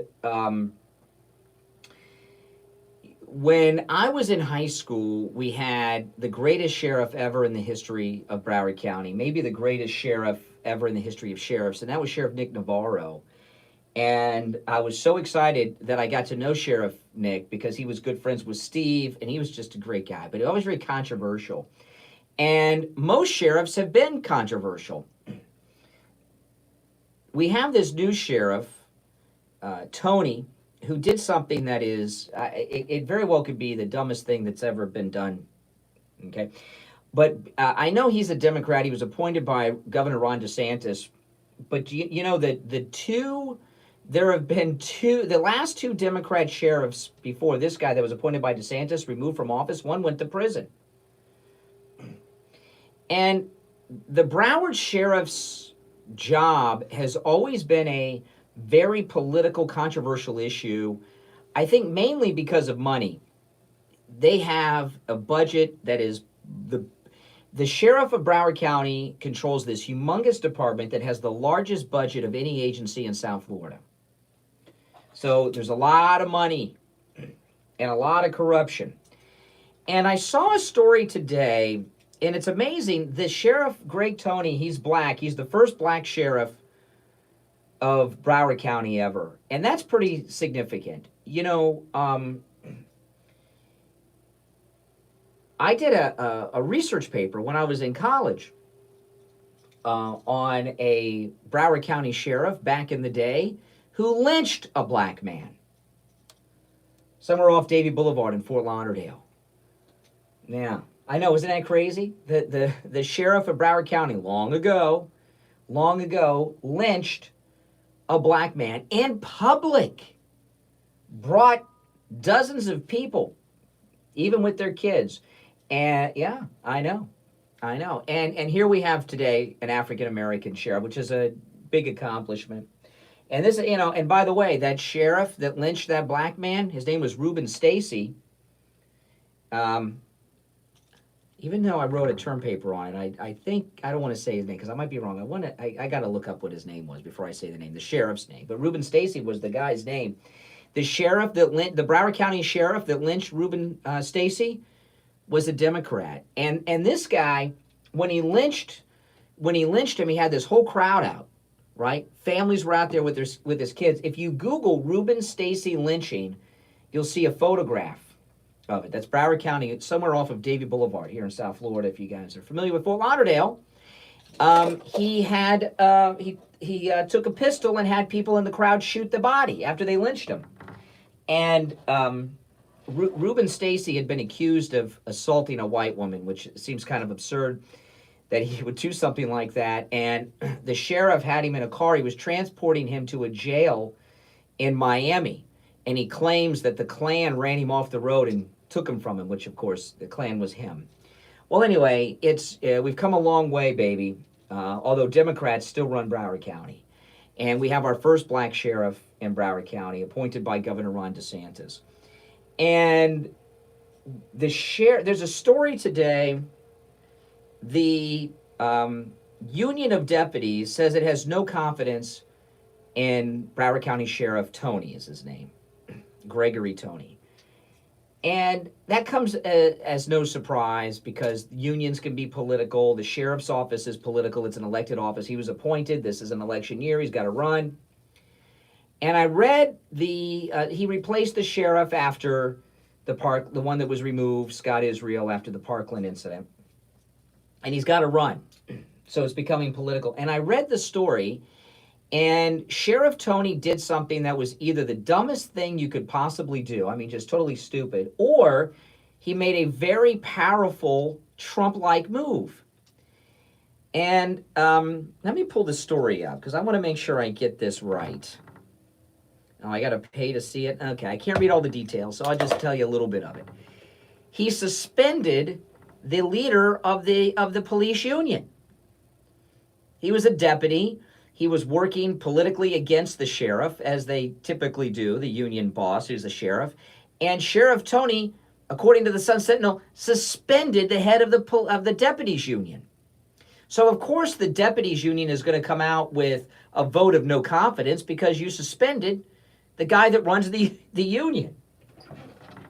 So this was either the dumbest thing you could possibly do, or it was a brilliant Trump-like move.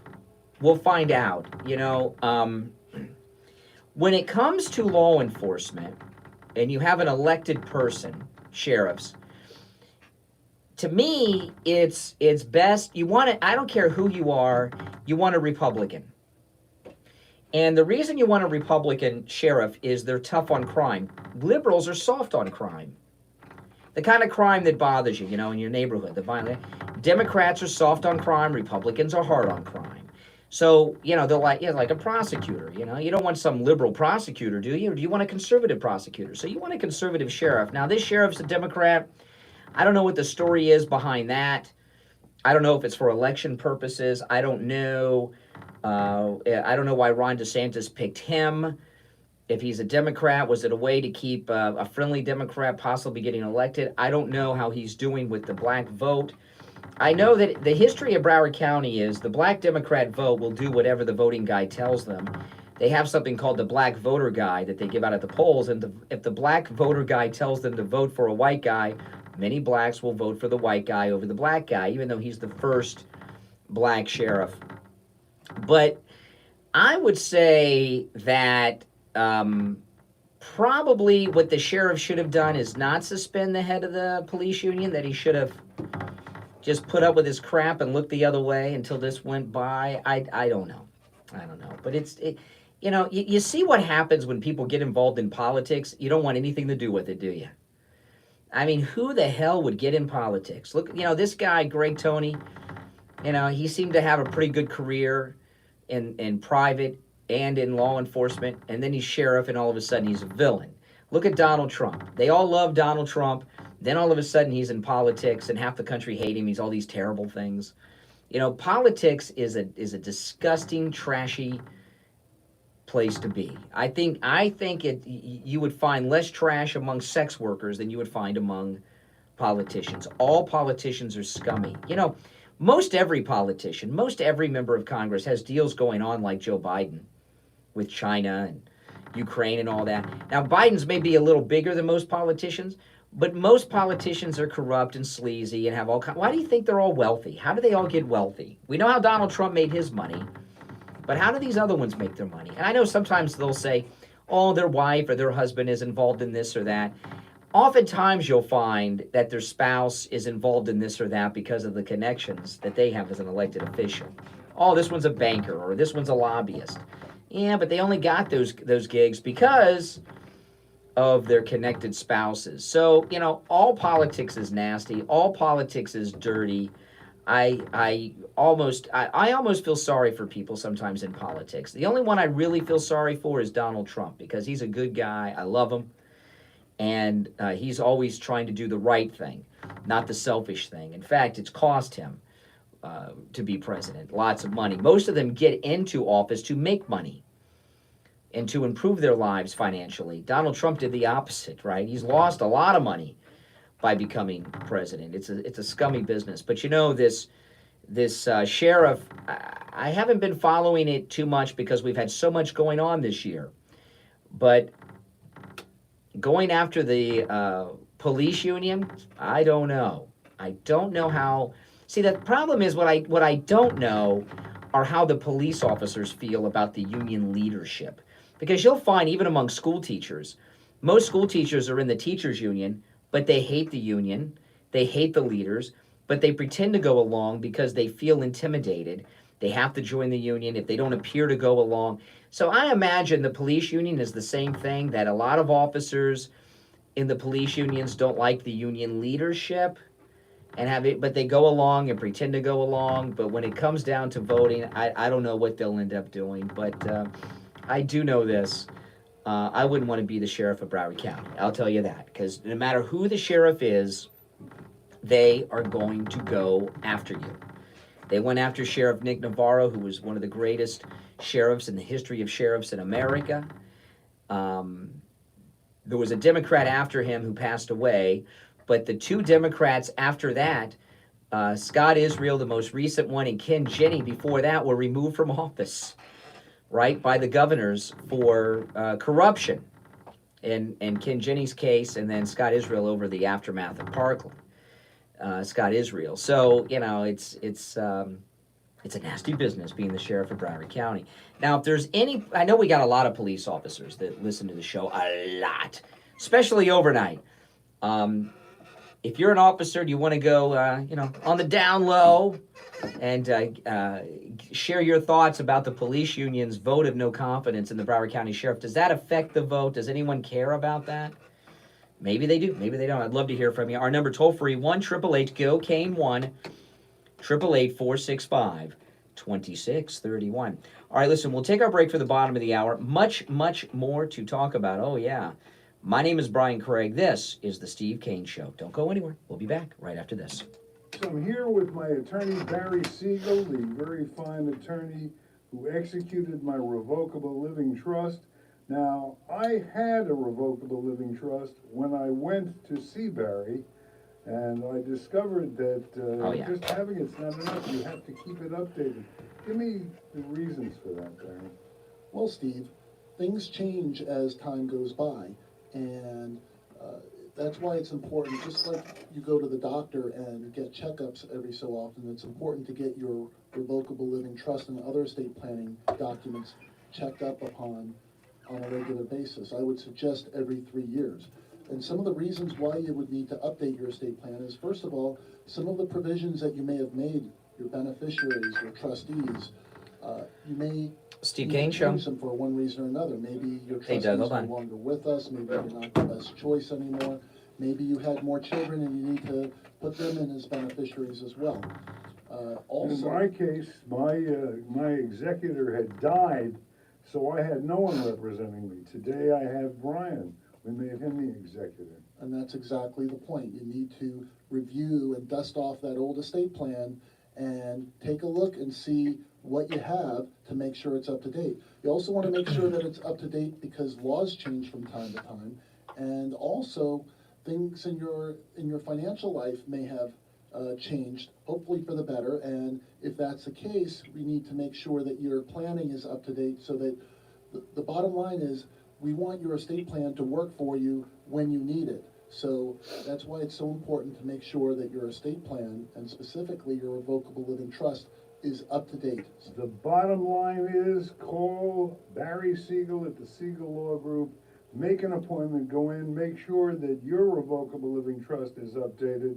The number, toll free, 1-855-FLA-3782. Be sure to mention to Barry that Steve Kane sent you. Attention seniors over the age of 65. In this unsettling time due to COVID-19, if you have recently lost your job or been forced into retirement and want to learn about all of your Medicare health insurance options, call Debbie and her team at I Will Advisors, 954-753-8080 for a free review of your existing health insurance plan and to receive a free no-obligation education on all of your Medicare options. I Will Advisors are carrier neutral, which means they don't just represent one insurance carrier, they represent all major national carriers and will guide you through the confusing process to find the right plan for your particular needs. Free of charge. Call Debbie and her team right now. 954-753-8080. 954-753-8080. Listen to the Steve Kane Show on iHeartRadio. All right, welcome back. Yes. And, I Will Advisors, if you're an overnight listener, call in the middle of the night, leave a message. They will call you back during business hours. And you can call even at this early hour, 38 minutes after 7 o'clock in the morning, and leave a message, 954-753-8080, and they will get back to you. Conservative Doug, you're on the radio. Good morning. I certainly have to agree that politics is a miserable business, but thank God for us. We get some good people like Trump and Governor Rudy Giuliani, and there's a Oh, yeah. lot of them. It seems like it's always on the Republican side, but there's a lot of Republicans as well. But luckily, some people get up and decide to have to help because they see what the hell's going on with the Democrats and the miserable people. Yeah, So, they are miserable. They are miserable. While it's a tough business to get into, hopefully good people will still run because, especially now these days, man, it's really getting tough to want to become a politician. Even when you get into these local races that no one cares about, like county commission or city councils, it gets nasty. Nasty. This is what it's become now. Everybody, no respect for anybody. But the Broward County Sheriff suspending the head of the deputies police union, that was either brilliant or the dumbest thing he could have ever done. It seems very strange to me of a thing to do. I don't know why he did that, but most people like their union, but they hate their union at the same time because they're paying dues, they're paying this, and not getting anything for it. But without a union, then a lot of people will get abused. Well, I don't know anything about this new sheriff. He came out of nowhere. I mean, I know I heard a little bit about him when he got the appointment, and I really love and support Ron DeSantis. I'll love him a lot more if he decides on Friday to reopen Florida, which is his task force comes back on Friday. But this sheriff just is not. I don't know. I guess my standard of sheriff is Sheriff Nick Navarro. I don't know. Have you been in South Florida long enough to remember Sheriff Nick Navarro? Yes, they have. He was good, and unfortunately, we got some bad guys after that. But Democrats all. That's what happened. We got a bunch of Democrats, and then Al Lamberti, who was a good guy, and they ran him out because he was a Republican. So I've got, my standard. Nick Navarro was like President Trump. I mean, he's the tops, and the activist ran him out of office. In particular, gay activists ran him out of, he lost, I think, if I remember correctly, Sheriff Nick lost his primary in his last election, which was really awful. I mean, I saw him the next morning. We had him on the show after he lost his primary, and it was devastating. But he came back big before he died. He had a private security he was a good guy, Nick Navarro. I miss Sheriff Nick. He was good friends with Geraldo Rivera, and he originated the Cops TV show and everything. It was... He was a great guy. But the other thing I want to bring out is, I enjoy when President Trump is beating down the media, but I don't understand. Before he comes on, doesn't anybody tell the media, hey, look, you can ask any question you want, but once the president starts talking, you can't talk on top of him. Are you talking about the CBS reporter, the Asian reporter, that he told to lower her voice? Yeah, I was going to get to that in the next segment. This lady reporter who came up with what many believe was a lie. She was challenged on it weeks ago, where she said a White House official, someone that worked in the West Wing, referred as coronavirus to her as the Kung flu instead of and Kellyanne Conway called her out, as did the president, to give the name of the person who said that, and she never did. And it faded away. I don't think it happened. I think she made it up. I mean, somebody in the West Wing may have said it, but I don't think it was somebody that worked for Trump, if it was even said. But on the If it was said, it was funny anyway. yeah, and on the weekend, on one of the weekend press conferences, she was going back and forth, and she was interrupting the president and talking loudly, and he told her to lower her voice. You know, this is the thing with liberal women. They want to be treated like men until they are. Yeah. You know what I mean? Do women really want to be treated like men? No, they don't want to be treated like men. They want to be treated like the special, women rule. So I remember when Bob Hope said, women want equal rights. If they want to give up all that power, good for them. You know, if a man were talking to the president like that and he said lower your voice, no one would accuse him. You know, Dana Bash, I'll play the clip after you're gone, but I think it was Dana Bash on CNN was very upset. She was so upset about this, she did a segment with her ex-husband John King about it. You know, so she went. You know, but the reporter, it wasn't that big of a deal. They're making it a big deal. They're trying to, what do you think about these daily press conferences, though? Do you think the president should not have them every day? Himself personally? Oh, no, I think it's every day is very good. Everybody wants to hear what the latest, newest thing going on, and it's certainly entertainment as well, because then you get to see him, as one guy said, take the wire brush to some of these reporters. Well, when I'm watching them, I think I don't think he should come out every day. I really don't. At this point, I think he should come out when there's a big announcement and there's a big happening, but I don't think he should come out every day, the president. I'm not saying they shouldn't have the task force press conferences, but I'm saying I don't think President Trump should come out every day. Oh, yeah, that might be not a bad idea. Yeah, as long as there's a press conference and President... well, I mean, there's a couple reasons. One, the president, in the beginning, we needed him every day because we didn't know what was going on. You know, we were experiencing something like 9/11. Hey, listen, I got to run, but thanks for the call. I appreciate that. Dr. Matez, you're on the air. Gotcha. Hey, good morning, Brian. How are you? I'm doing all right, Dr. Matez. How you doing? I'm doing great, Brian. A little public service announcement today, folks. I want to warn everybody about being sedentary. This little lockdown thing that we're going through is really putting a cramp in people's lifestyles in terms of activity level. Gyms are closed, parks are closed, and sedentary lifestyle is possibly one of the greatest things you could do against your health. Oh, yeah. Being sedentary is very, very bad for you. And folks, you need to get up, get out, walk, run, bike, do whatever you can to stay active. And when this is all over, millions of people who were previously active will no longer be. Yeah. Everybody needs to guard against that. If you're an active human being, get back to it as quick as you can. If you are not, think about it. You got lots of time to sit around and think here. Get yourself out and active. You will be healthier. You will feel better. We can help you with this if you need it, folks. If your thought process is, I can't get out and be active because I just don't have it anymore, we'll fix it. It's easy to do. You'll have all the energy you need, and you'll be healthy. You'll live a whole lot longer, folks. And not only that, you'll be happier because you'll feel better and have energy. You will.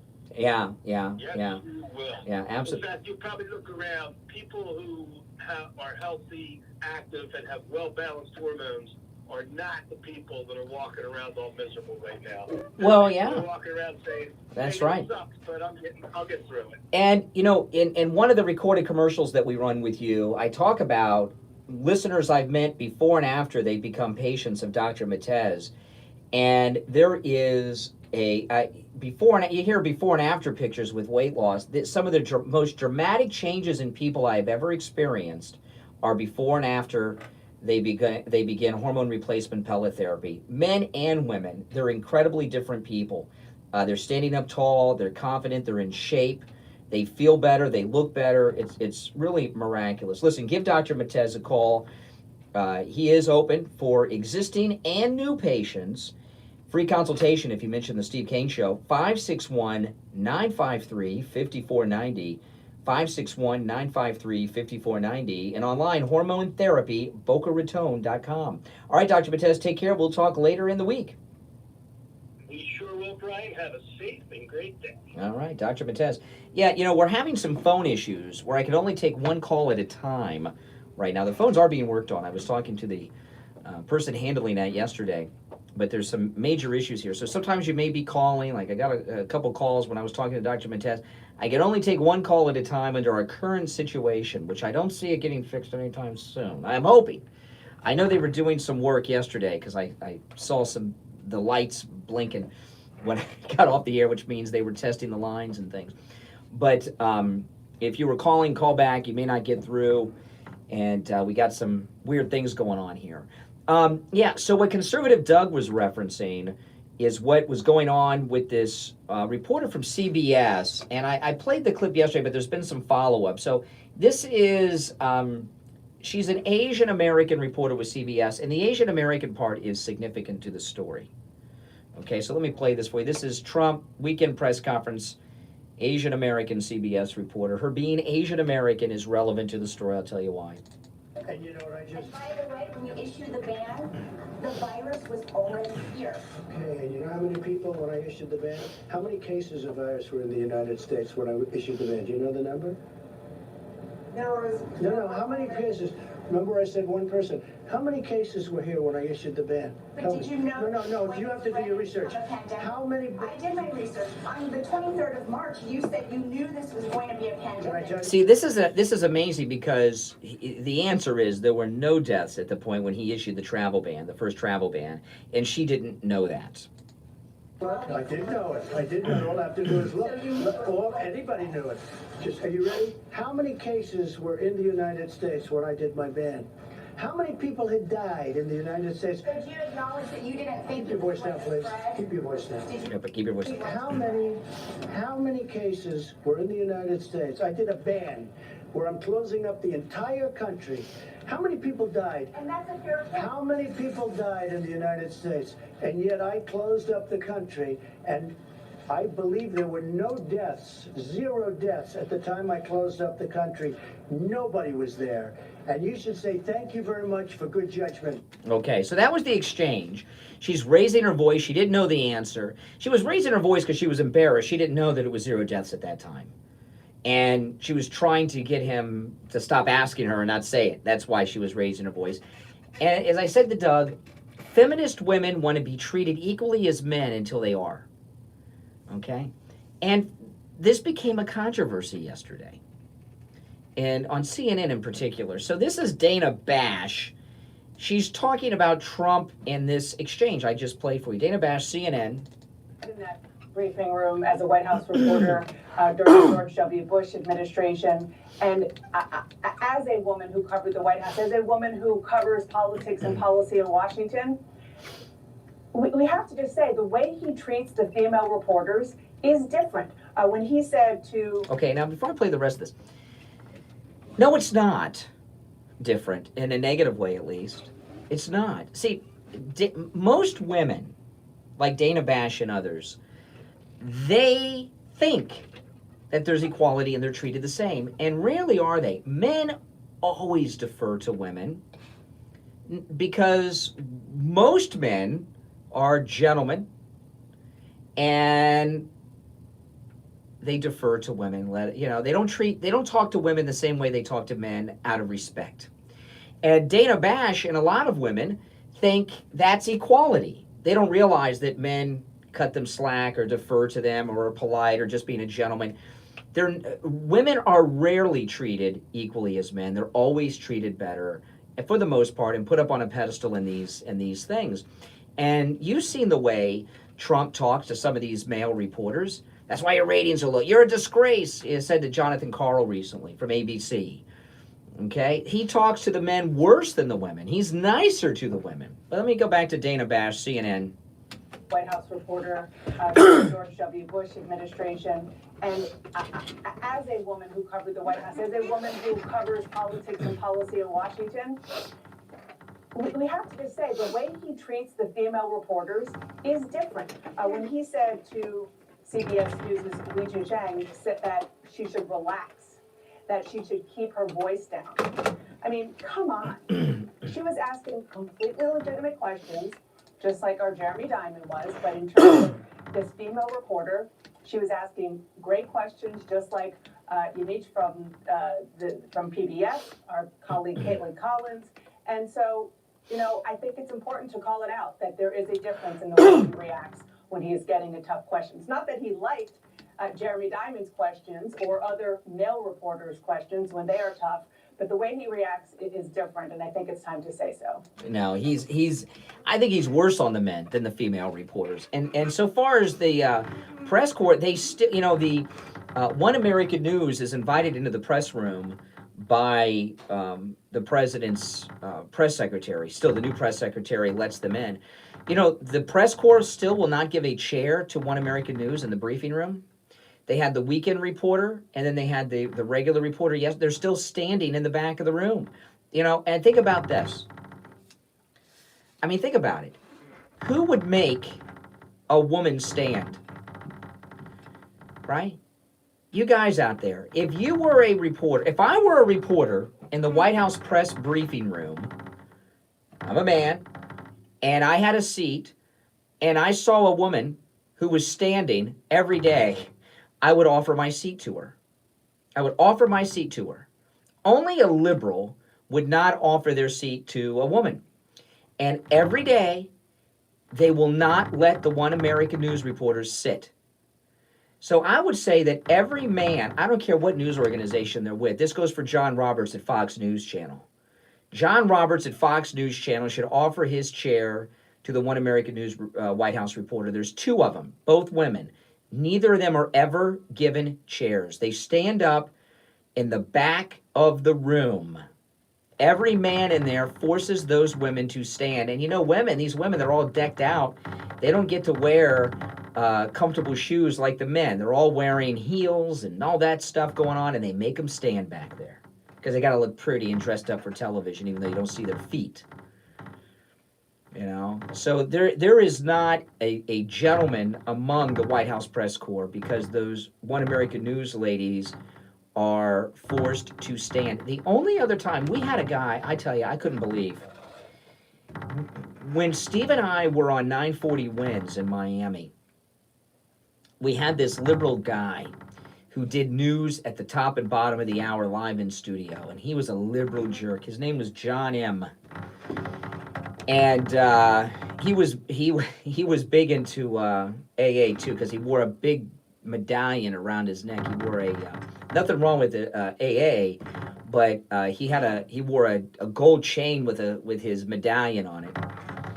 And he hated me. He hated Steve because he hated Steve more than me, because I was still a Democrat back then. But he was a liberal. The show was conservative, and it really pissed him off.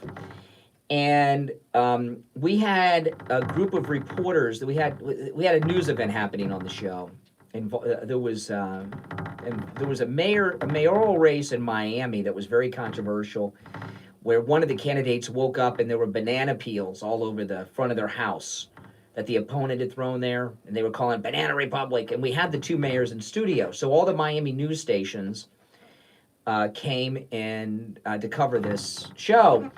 And there was this one female reporter from one of the Spanish language networks. It was like Univision or Telemundo, one of those, a national reporter.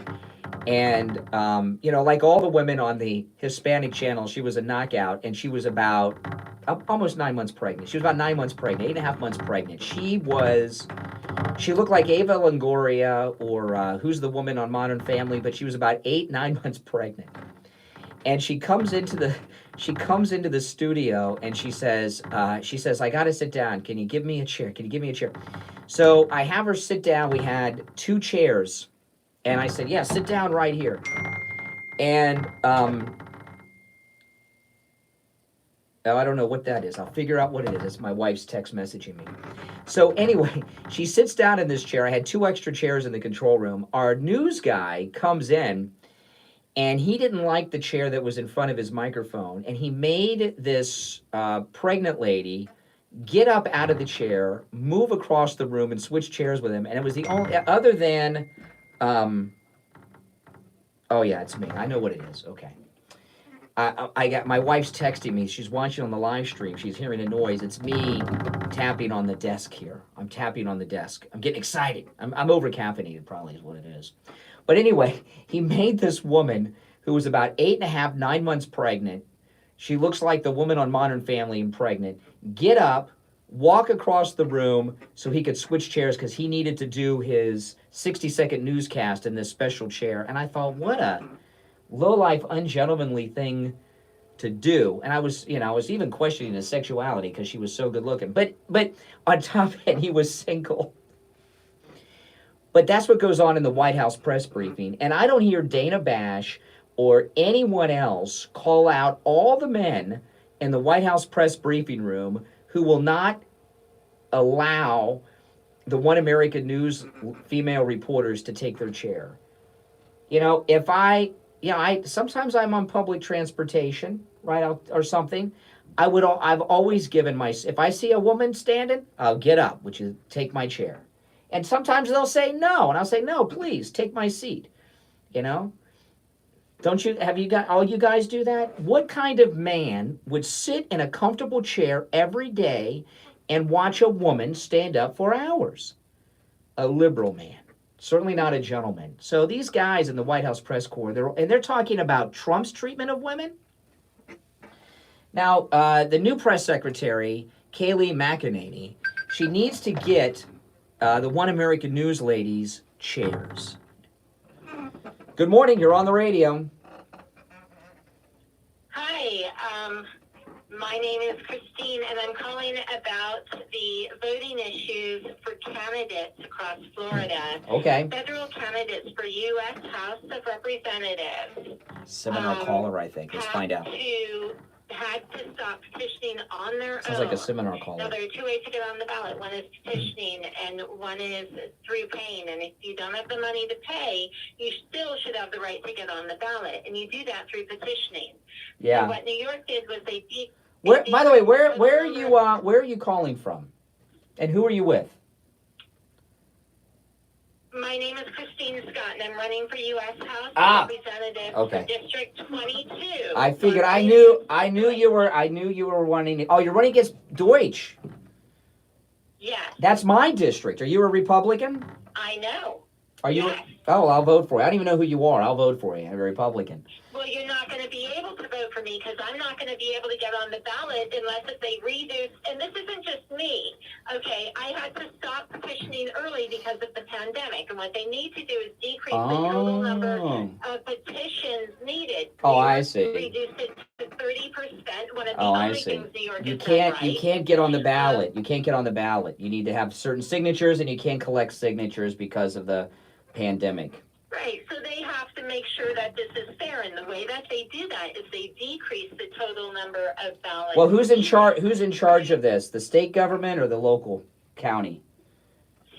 It's actually state government, and so the Division of Elections has said that they're not going to do anything about it. And I've contacted the governor's office, so it's several people. There was a petition that went out, 45 different candidates signed it. It's important that we protect our rights to petition and to make sure that people, like a voter, can vote for someone they want to vote. Well, wait a minute. How else do you get on the ballot? I mean, people get on the ballot without a petition. How much do you have to pay? Yes. But how much do you have to pay? $10,440. Okay, now that's a lot of money. That's a lot of money. Yes.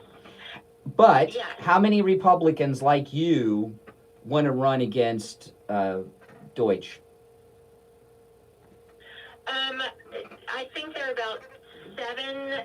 That's the problem. Who have declared. That's not a problem. First off, only 1 or 2 of them, I think, are going to pay. Well, I'm gonna give you a name. I'm gonna give you a name of someone to call, and I can't guarantee that they can help you. But and maybe they're all and you're gonna know who this is when I tell you the name. But you can tell them I told you to call. Not that that'll necessarily help. Might hurt you. But they may be in bed with one of the other Republicans. But Joe Budd, you know who Joe Budd is? Yeah. And, Oh, it doesn't sound like. Oh, I heard the tone. I heard the tone already. Yeah, she's yeah. So you don't care for Joe Budd? I gotta tell you, I get the feeling about him that he lost, and so he feels good when other people lose. Ah, and he's like, Joe Budd. 2 weeks ago, oh well, guess you're dead in the water. Look, Okay, I'm gonna give you okay. Okay, I'm gonna give you another name. I'm gonna give you another name. Since Joe Budd's no good to you. Joe Budd's probably listening right now. Tom Trento. You familiar? Live? Yeah, you're live on the air. Absolutely, it's a radio show. You're live on the air. Oh well. Okay, go ahead. Yeah, hey, this all hangs out. Be like Trump and say what's on your mind. You don't like Joe Budd. I like him. Yeah. Okay. Here's another name. Look, I like Club 45, and I like that he's doing that. But he ran for office and he didn't win, and so I think he feels better when other. Let me ask you this. Let me ask you this. I don't associate with people off the air. I'm too busy with family and work. So But let me ask you this, and I'm not speaking for myself like I think this is true. Okay. I just want to ask you your opinion because you seem like an honest lady. What's your name, by the way? Christine Scott. Christine Scott. Do you think Club 45 has gone to Joe Budd's head? Has his ego exploded because he's with the largest Trump club in America, Club 45? Now she's thinking. Honestly, yeah, I be don't have honest. An opinion on I think you got it. Okay, I'm gonna. Yeah, you do. I'm gonna. I don't have an opinion on that. I have an opinion on why I think he doesn't care if other people lose. Because he lost. It makes him feel better. He lost. Yeah. Okay. Yeah. I'm gonna give you another name. I already mentioned it. Okay. Tom Trento. You familiar with Tom Trento? No. Okay. Tom Trento's actually on this radio station later this morning. And Google Tom Trento, and you'll find all kinds of stuff on Tom Trento. Tom Trento, I believe, is he on at 11? I believe he's on our station at 11. But Google Tom Trento. He is very well connected. I'm sure as a Republican, you're strongly pro-Israel and pro-Trump. Yes, very. Yeah, and pro-Trump. Oh, yes. And pro-Trump. We're so lucky.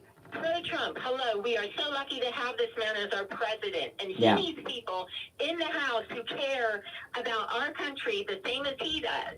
Okay, well that's good. So and we need to flip this district. All right, we can flip this district. Get a hold of Tom Trento. He's a very good guy. Okay. He's very, very connected. He's a very good friend of mine. He also, if he's not listening right now, shame on you, Tom Trento. You should be listening. And he is more connected than Joe Budd, and he is and I've known him for many, many years, and he's probably one of the most honest people I know. What's your Twitter? Somebody in my chat room wants to know your Twitter, so they can check it. I actually don't have a Twitter. How can you run? You don't have for Twitter. You're running for Congress, and you're not on Twitter. Let me answer your question. Deep state really does exist, and there are people that they don't want on the ballot, and what they do when you set up a website, a new email, and a Twitter account, and you go to lunch and come back, it's gone. Oh, you've been banned from Twitter? Have you been banned from Twitter? No, well, I've been hacked and they've gone away, or I've been banned. Whatever. Okay, there's two people that you want to contact. They're both friends of mine, Tom Trento and Laura Loomer. Okay, and I know Laura. I've seen her several times. I think she's doing a really good job in District 21. And she's raising lots of money. I don't know if she wants to share any of her fundraising connections, but get in touch with Trento and Tom Trento, just Google him. He's on this radio station later this morning, and if he thinks you're all right, he could probably direct you to some people to get you on the ballot, to help you get on the ballot. I don't want to speak for Tom, but I know he's connected. Okay. I gotta run, but thanks for the call. Yeah, I said seminar caller right out the gate. I knew. All right, listen, we'll take our break. It's a little late for the break, 6 minutes after the hour. I apologize. We'll be right back after this.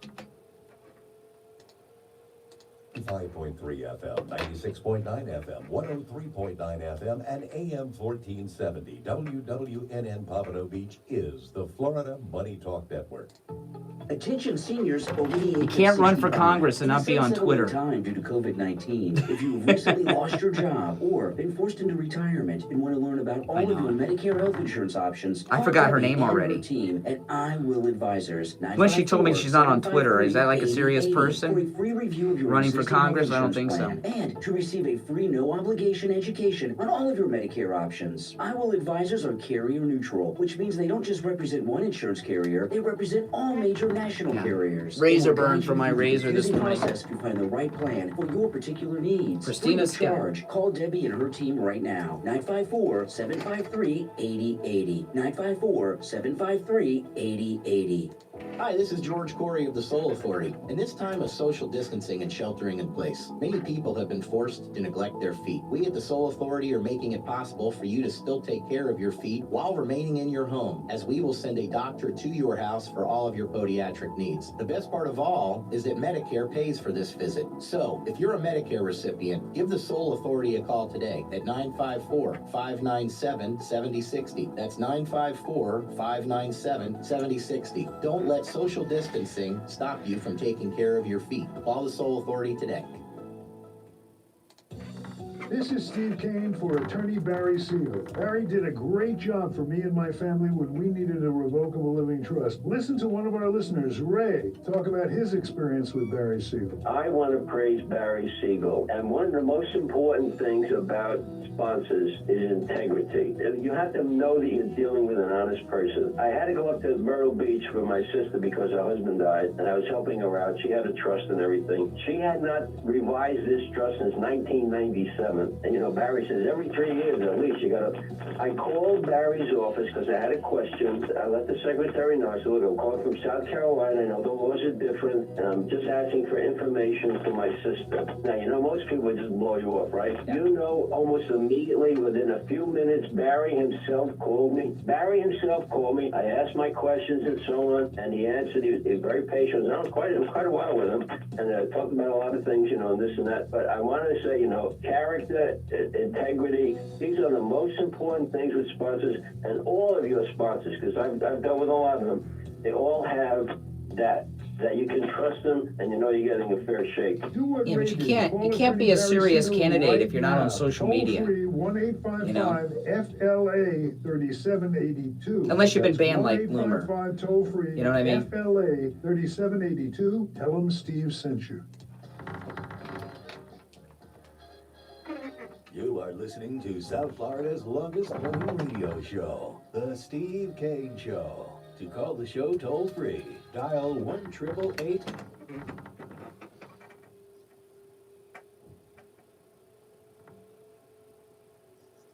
Ah, yeah.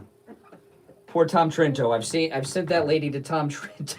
So I hope I did the right thing, Tom. Welcome back. Third and final hour has more than just begun. It's 9. I took that break late. It's 9 minutes after 8 o'clock in the morning. My name is Brian Craig.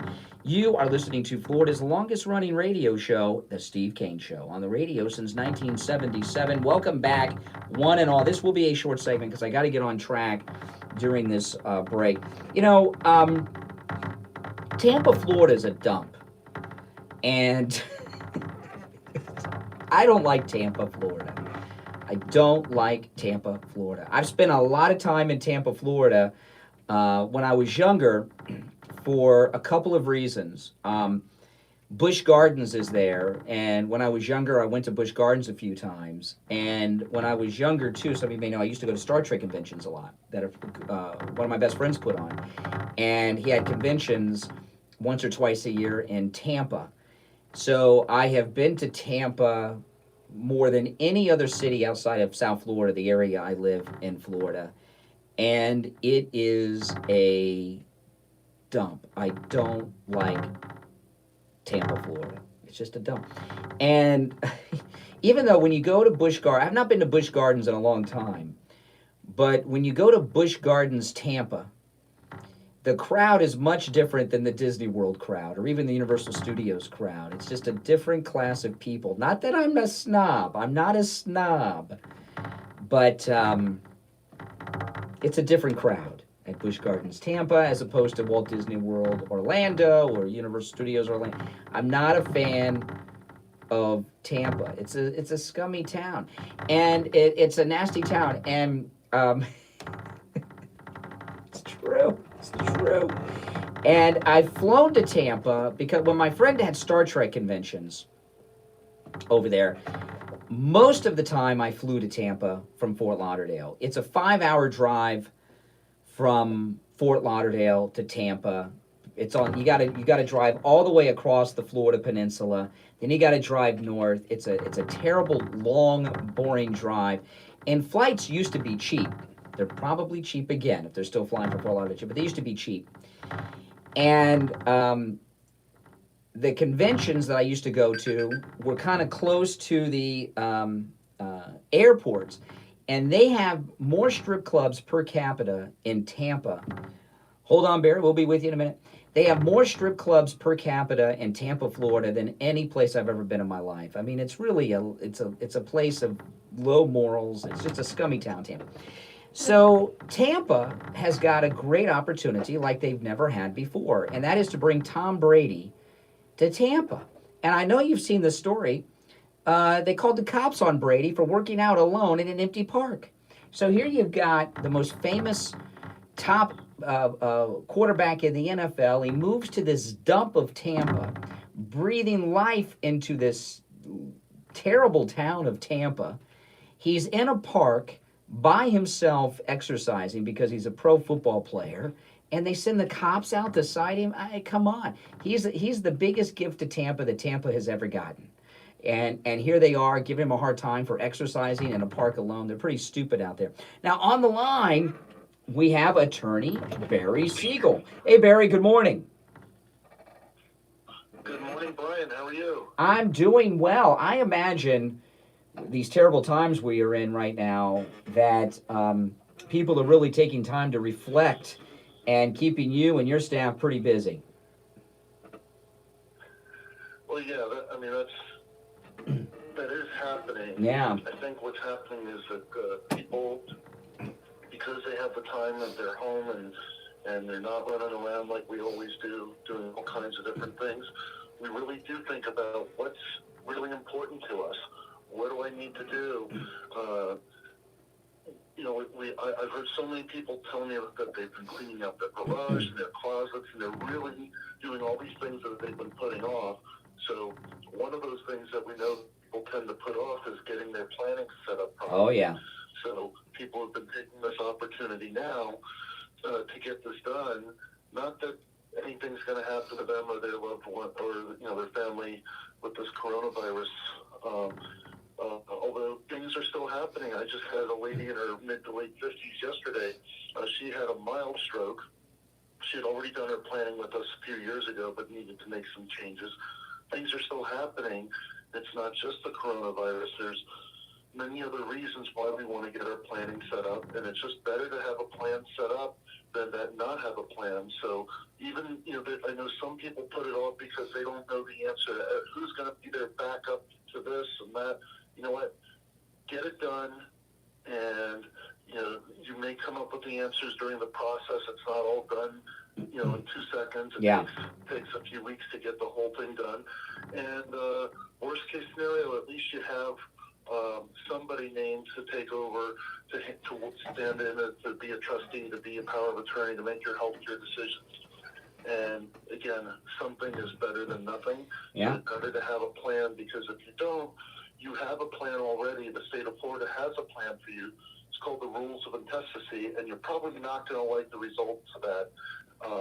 And of course, that means that you're going to go through probate. Yeah, one thing you spend a lot of time doing, Barry, is helping people with that may not have long-term care insurance get either at-home or nursing home coverage if they didn't prepare for it properly. And it's a very complex thing that you and your firm specialize in. And I saw a story, it was either in the Sun Sentinel or the Herald yesterday, one of the two local papers. 20% of the coronavirus cases in Florida are nursing home related. And, I know there's situations where there's no option but a nursing home, but at-home care, if that's an option and you think you don't have long-term care insurance, Barry Siegel and his firm can help you get the coverage you need to get that professional at-home care in many, many instances. So that's something people should reflect on too, especially 20% of the cases in Florida coming from nursing homes. That's frightening, Barry. Right. I mean, Medicaid can help people not only pay the lion's share of the nursing home costs and also contribute to assisted living facility costs, Yeah. but can provide up to 40 hours of care a week at home, Yeah. with home health care. Mm-hmm. So if you or a loved one need care, I know, we all know what's going on with the nursing home facilities right now, and it's a little scary. Mm-hmm. However, you can still get home care, and Medicaid will pay for a significant portion of it. The problem is, Brian, I mean, really what we're talking about is giving away free care for people, so why wouldn't they be running to come get it? And, Mm-hmm. Many more people should be doing this. The problem is people don't understand, and people think that just jump to the assumption that they have too much money, too much income, and they can't get it. Mm-hmm. Trust me, most people who come in are going to be able to get it. Even if you think you have too much, you might be surprised. And there are things we can do to protect that money for you. So my best advice is to talk to me or talk to somebody and find out if you are eligible, because you may be, and you may be throwing away a gold opportunity to protect your assets. That's right, and Barry has a team in his firm and Barry does himself specialize in this Medicaid planning on top of everything else they do. Listen, give attorney Barry Siegel a call, and of course, in this social distancing era, they're available by phone, they're available by video chat if you like as well. 1-855-FLA-3782. 1-855-FLA-3782 for attorney Barry Siegel. All right, Barry, we'll talk later in the week. All right, Brian, thank you. All right, take care. Yeah, so let me get back to this thing with Tampa and Tom Brady. So this story's everywhere. This is CNN. Tom Brady was cited for working out in a closed Tampa park, the mayor says. And let me read. This story is from CNN. It says here, like many public spaces across the country, parks in Tampa are closed to visitors because of restrictions aimed at stopping the spread of coronavirus. That didn't prevent one man from trying to get an outdoor workout recently. CNN. It was new Tampa Bay resident Tom Brady, according to the Tampa Bay Mayor Jane Castor. He was cited. Park staff came across Tom Brady while patrolling a downtown park at a joint news briefing. Our parks are closed. And it's also closed to Tom Brady. You know, I was talking about what a dump Tampa is, and it is. Is there anyone in Florida that doesn't think Tampa's a dump? Would you go out of your way to go to Busch Gardens? Would you go to Tampa for anything? You know, and they've got a professional football team there. Do you know how valuable Tom Brady is to Tampa and to Florida as a whole, to bring Tom Brady here? I mean, everyone who doesn't, I don't even follow football, and I'd be excited to see Tom Brady play. To me, if I might go to Tampa to see Tom Brady play. I might. But you know what? A lot of people will, not just might, they will. And he is very valuable to that city. I remember when I was a kid, this will tell you, when I say the name, it'll tell you how long it is. You know, Burt Reynolds, this is how long ago it was. Burt Reynolds was an A-list star back in this time, which tells you how long ago it was. I was a kid, but I remember this. And he is from Florida. Burt Reynolds, well, he passed away. But Burt Reynolds was from Florida, and he made many of his movies here. He went to Florida State University, played football at Florida State, and he became a top actor, and he was out in Hollywood. And I remember the governor of Florida, I can't remember which governor it was, if it was Martinez, I can't remember which governor it was, but I was a kid then. The governor of Florida traveled to Los Angeles to meet with Burt Reynolds to get him to move to Florida, because having a celebrity living in Florida, was a big deal. I mean, the governor actually went to California and asked him to relocate. And Tom Brady is big. He's as big as Burt Reynolds used to be back in the when he a long time ago, back in the early '80s. When you have a guy who's one of the most famous people in America who comes to your dump of a town, and he's coming there to play professional football, he has to be in shape.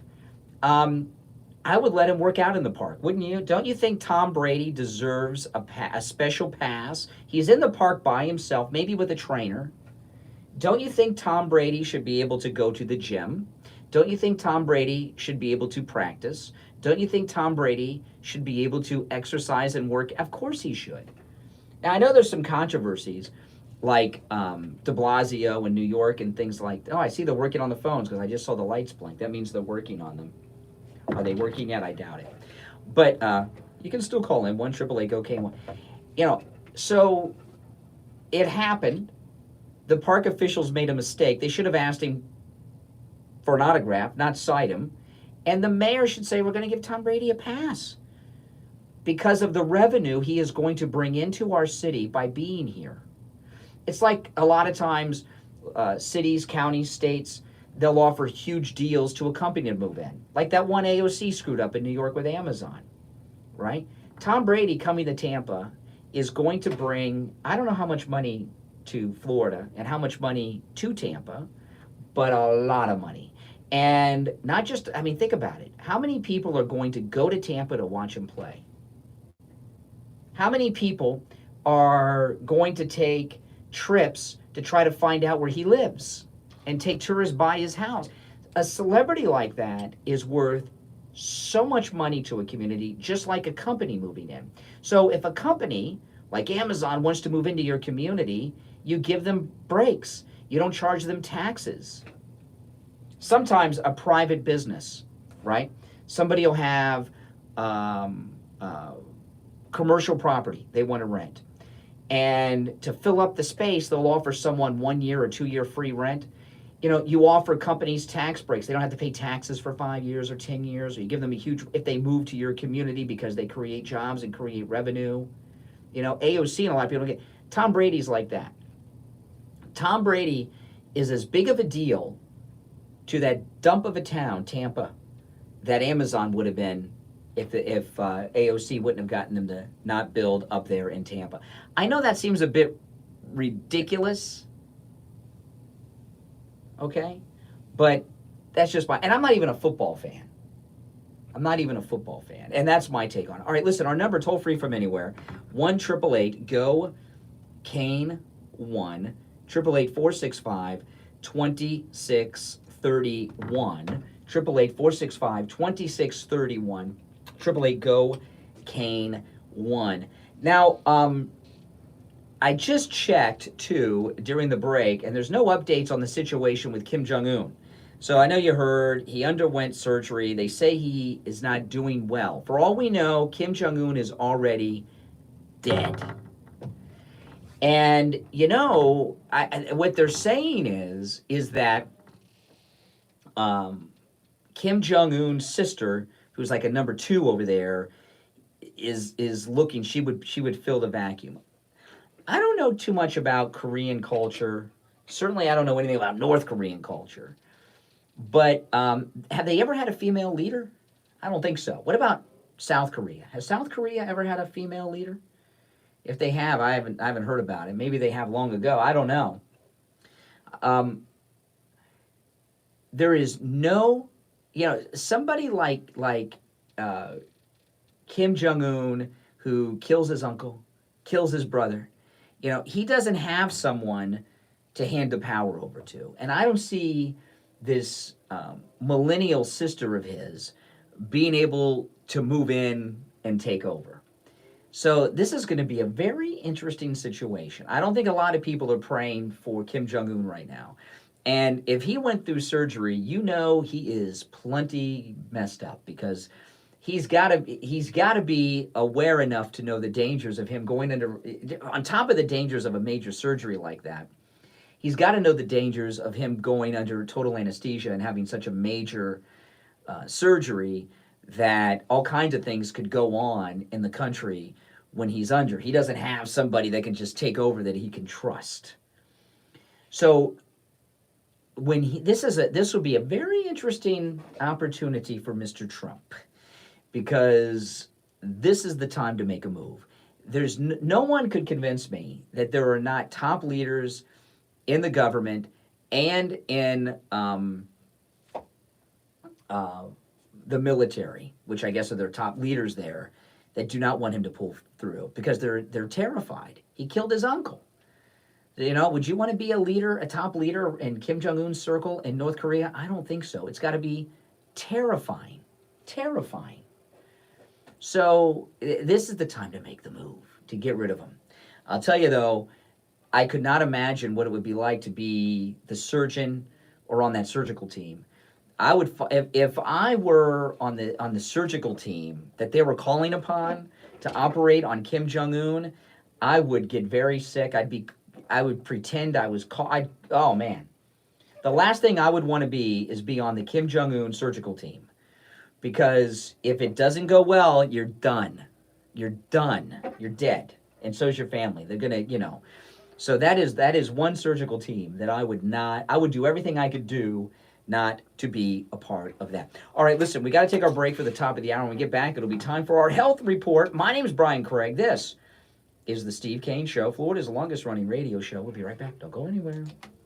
Stop paying an outrageous fortune for your tires. Go easy on your budget and buy your tires at Friendly Tire in Margate, where they have all the major brands like Goodyear and Firestone at discount prices that absolutely can't be beaten. Steve Kane's tires for his Toyota van at the other shops, $175 a tire. At Friendly Tire, just $75 a tire. That's a $100 savings per tire. Tires for my daughter Emily's car, $135 at the shops around town. The price at Friendly Tire, only $65. That's a $70 savings per tire. These prices are out the door and on the road. Free mounting and balancing and no added charges. Friendly Tire have a great selection of good used tires too, starting at just $30 for most cars. Call my good buddy Friendly Mike at Friendly Tire. Tell him what you drive and he will give you a great low price right over the phone. 954-977-9445. 954-977-9445. Online, friendlytire.net.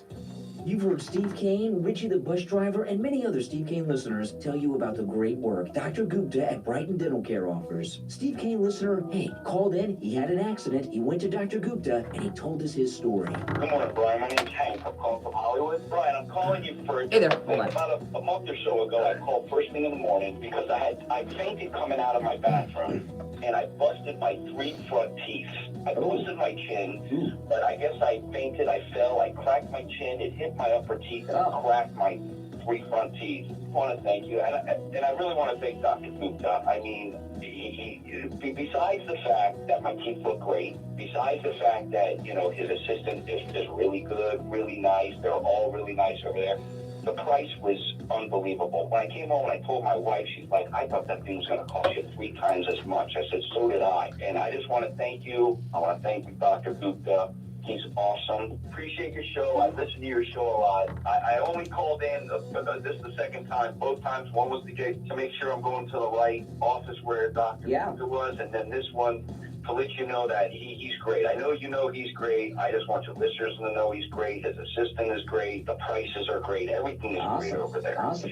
Well, listen, I'm glad you had a great experience with Dr. Yeah, Gupta. I did. Thank you again, Brian. Well, thank you. Thank you, and thank Steve, and you guys keep up the good work over there. I appreciate it. Dr. Gupta, you keep up the good work, too. All right, there we go. So everybody keep up. All right, I think you guys just heard what will be the new commercial for Dr. Gupta. Do what Hank did. Call Dr. Gupta at Brighton Dental. For Steve Kane listeners, free consultations. And always the best price. Give Dr. Gupta a call right now. 954-922-4633. 954-922-4633. Listen to the Steve Kane Show on iHeartRadio. All right, it's time to check in with Richard Pearl from Simply Natural with the Morning Health Report. Richard Pearl, good morning. Good morning.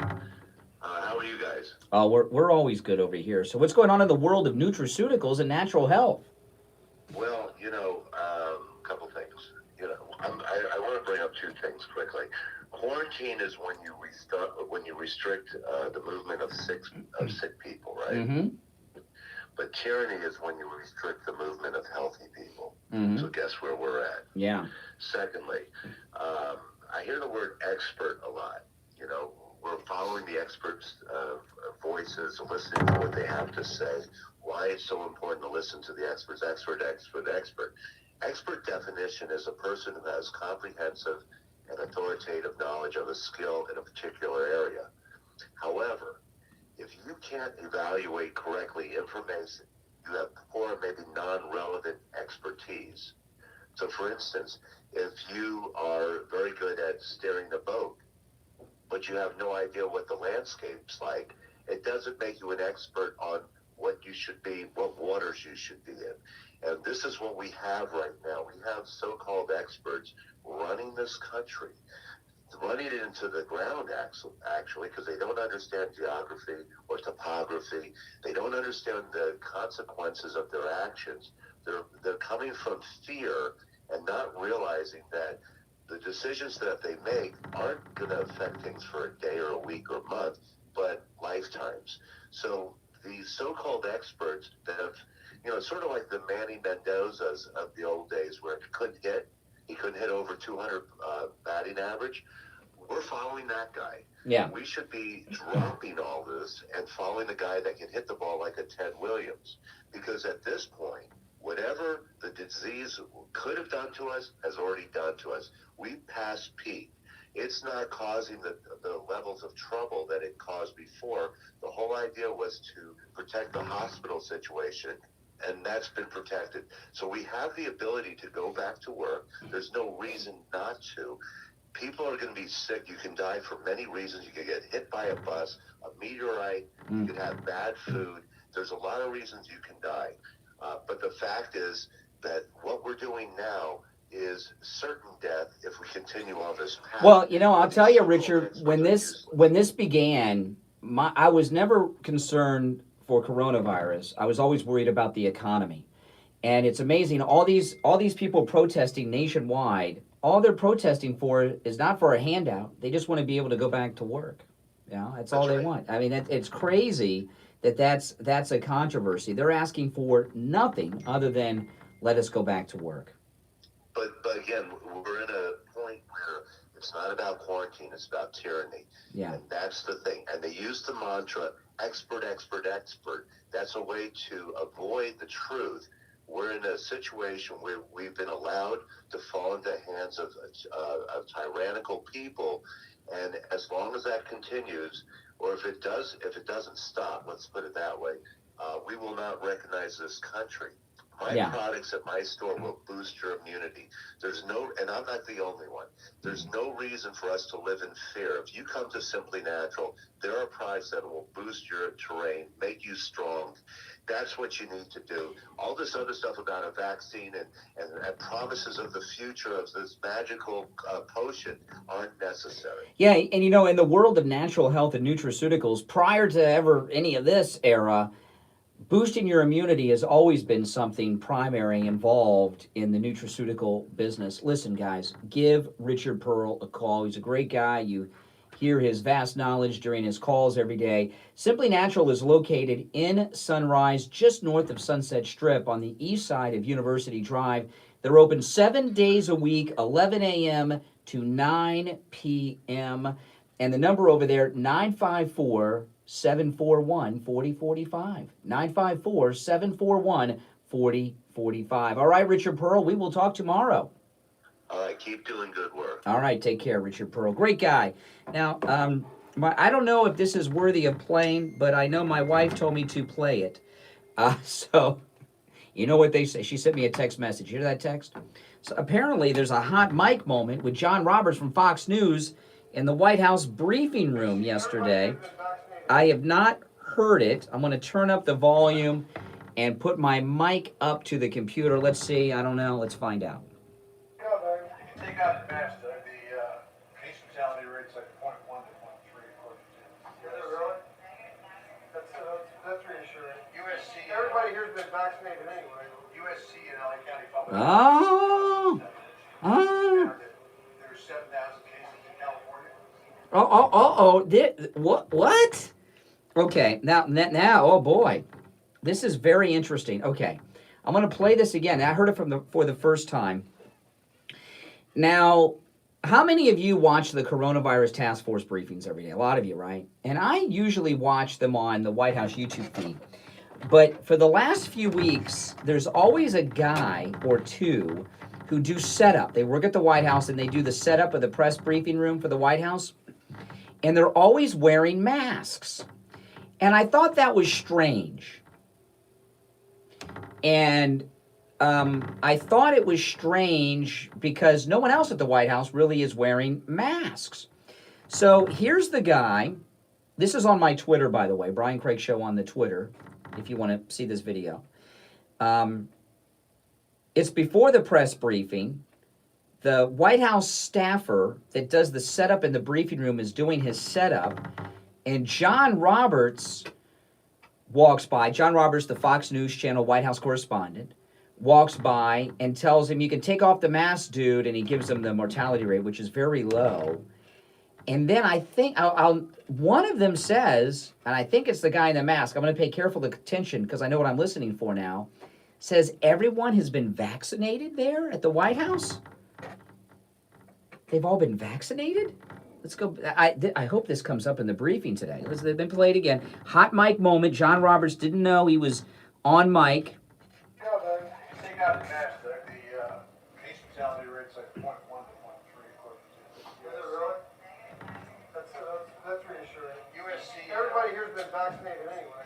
Oh, okay. It's the guy that works at the White House who says everyone here's been vaccinated anyway. So everyone at the White House. Yeah, but you can take out the mask, the case fatality rate's like 0.1 to 0.3 according to.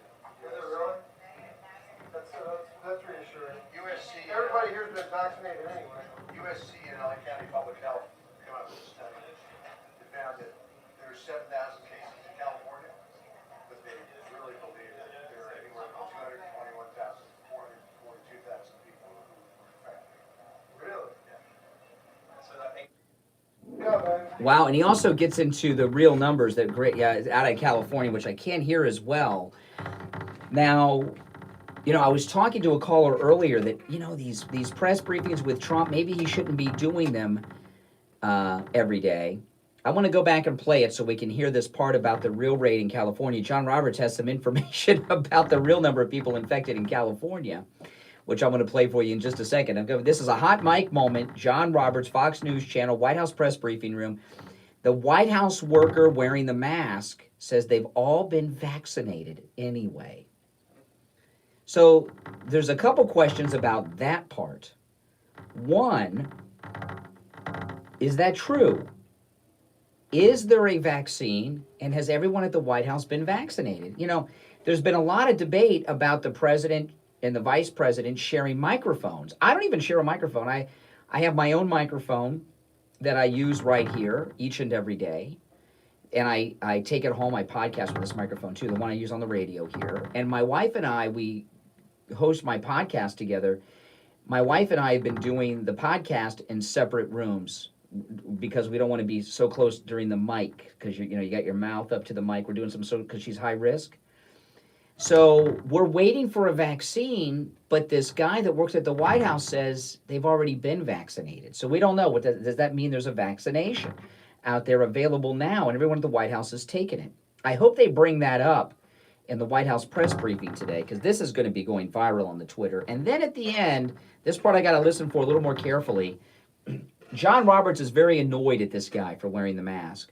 Talks about a study with those infected in California. That's at the end. So I'm going to play the whole clip.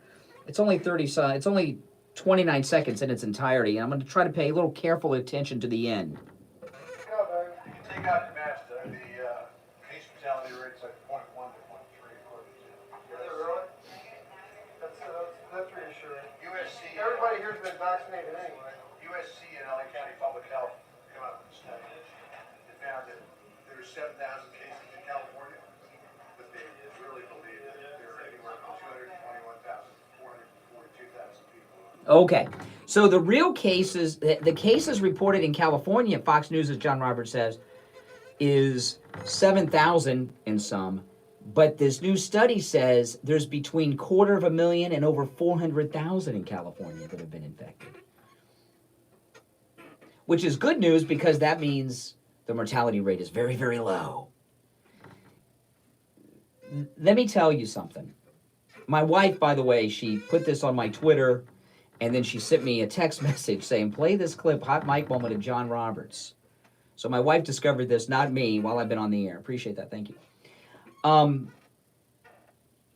Since the coronavirus and COVID-19, whichever you call it, has been a part of the national dialogue, these are the two biggest pieces of news that we've had out there.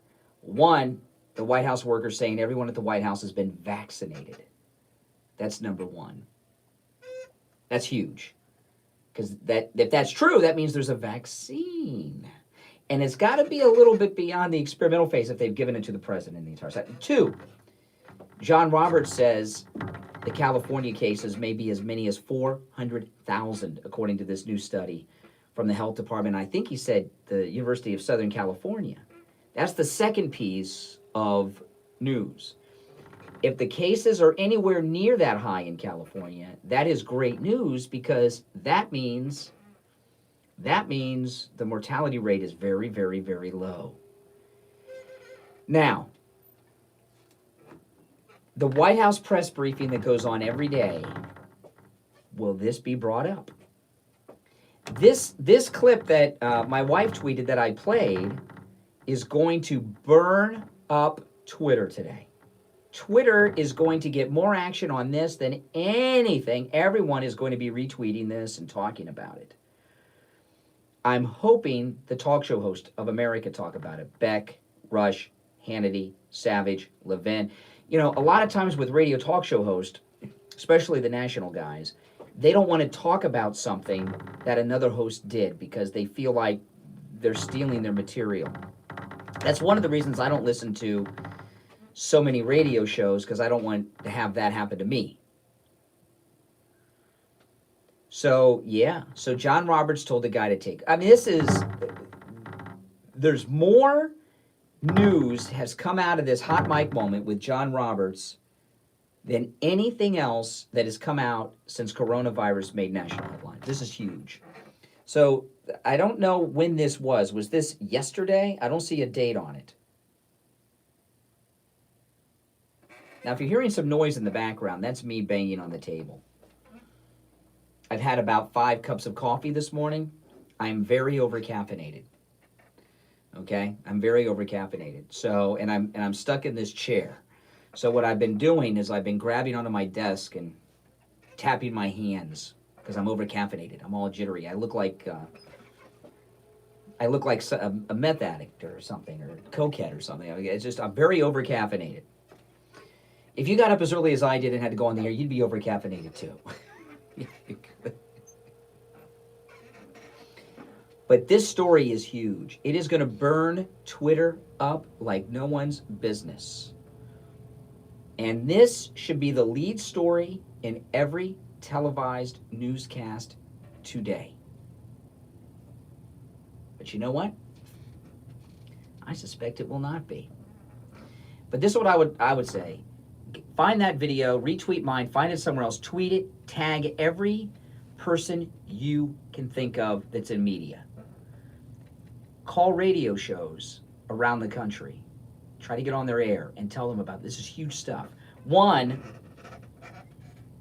how many people have been infected according to John Roberts' study out in California? As many as 400,000. Anywhere between 250,000 and over 400,000. Not the 7,000 and some that's being reported. And two, what's this guy talking about that everyone's been vaccinated at the White House? What's that about? You know, the thing is with the media, they all want to be Woodward and Bernstein until they got a Woodward and Bernstein moment, and then they don't want to run with the story because there are other things in play here. I don't know what's true or not true about any of this. This is just a clip. It's John Roberts from Fox News Channel. He's the White House correspondent and a guy who works at the White House. I don't know what's true, what's not true, but those are two credible sources. This needs to be followed up on. All right. You know who I would send this tweet to? You know who I would tag? I would tag Kellyanne Conway and the new press secretary at the White House. And every time you tweet that, tag them. All right, let's take our last break of the day. My name is Brian. This is the Steve Kane Show, Florida's longest running radio show. We'll take a break and be right back after this. I've been telling you about the great deals and incredible customer service at Friendly Tire on both new tires and used tires. One of our listeners, Antonio, went to Friendly Tire and called to share with us his experience of buying used tires at Friendly Tire in Margate. Good morning, you're on the radio. Hey, yes, Brian, I want to give you a quick testimony about the tire place up in Margate, Friendly Tire. Friendly Tire is everything you said it would be, man. I went up there and got me some used tires, and when I went up there, man, he was very courteous. My whole family's going for that one, man. It's everything you said it was going to be, man. I appreciate you for that, man, and Mike's a great guy, man. Oh, what's your name? Antonio. All right, Antonio. Hey, I'm glad we could save you and your family lots of money on tires at Friendly Tire. Oh, no doubt, man. Thanks so much, man. Do what Antonio did. Stop into Friendly Tire and find incredible deals on both new and used tires. Give Friendly Mike a call right now. 954-977-9445. 954-977-9445. And Mike will give you a quote right over the phone. 954-977-9445 for Friendly Tire in Margate. Hi, this is George Corey of the Soul Authority. In this time of social distancing and sheltering in place, many people have been forced to neglect their feet. We at the Soul Authority are making it possible for you to still take care of your feet while remaining in your home, as we will send a doctor to your house for all of your podiatric needs. The best part of all is that Medicare pays for this visit. So, if you're a Medicare recipient, give the Soul Authority a call today at 954-597-7060. That's 954-597-7060. Don't let social distancing stop you from taking care of your feet. Call the Soul Authority today. Listen to the Steve Kane Show on iHeartRadio. Just search for WW. All right, that's right. Stocks and oil go up and down. Companies come and companies go. But when it comes to gold, 5,000 years it's been here, and 5,000 years from now it will still be here. William Youngerman with the Precious Metals Report from William Youngerman Incorporated's offices in Boca. William Youngerman, good morning. Good morning, Brian. How you doing? I'm great. How are the metals looking today?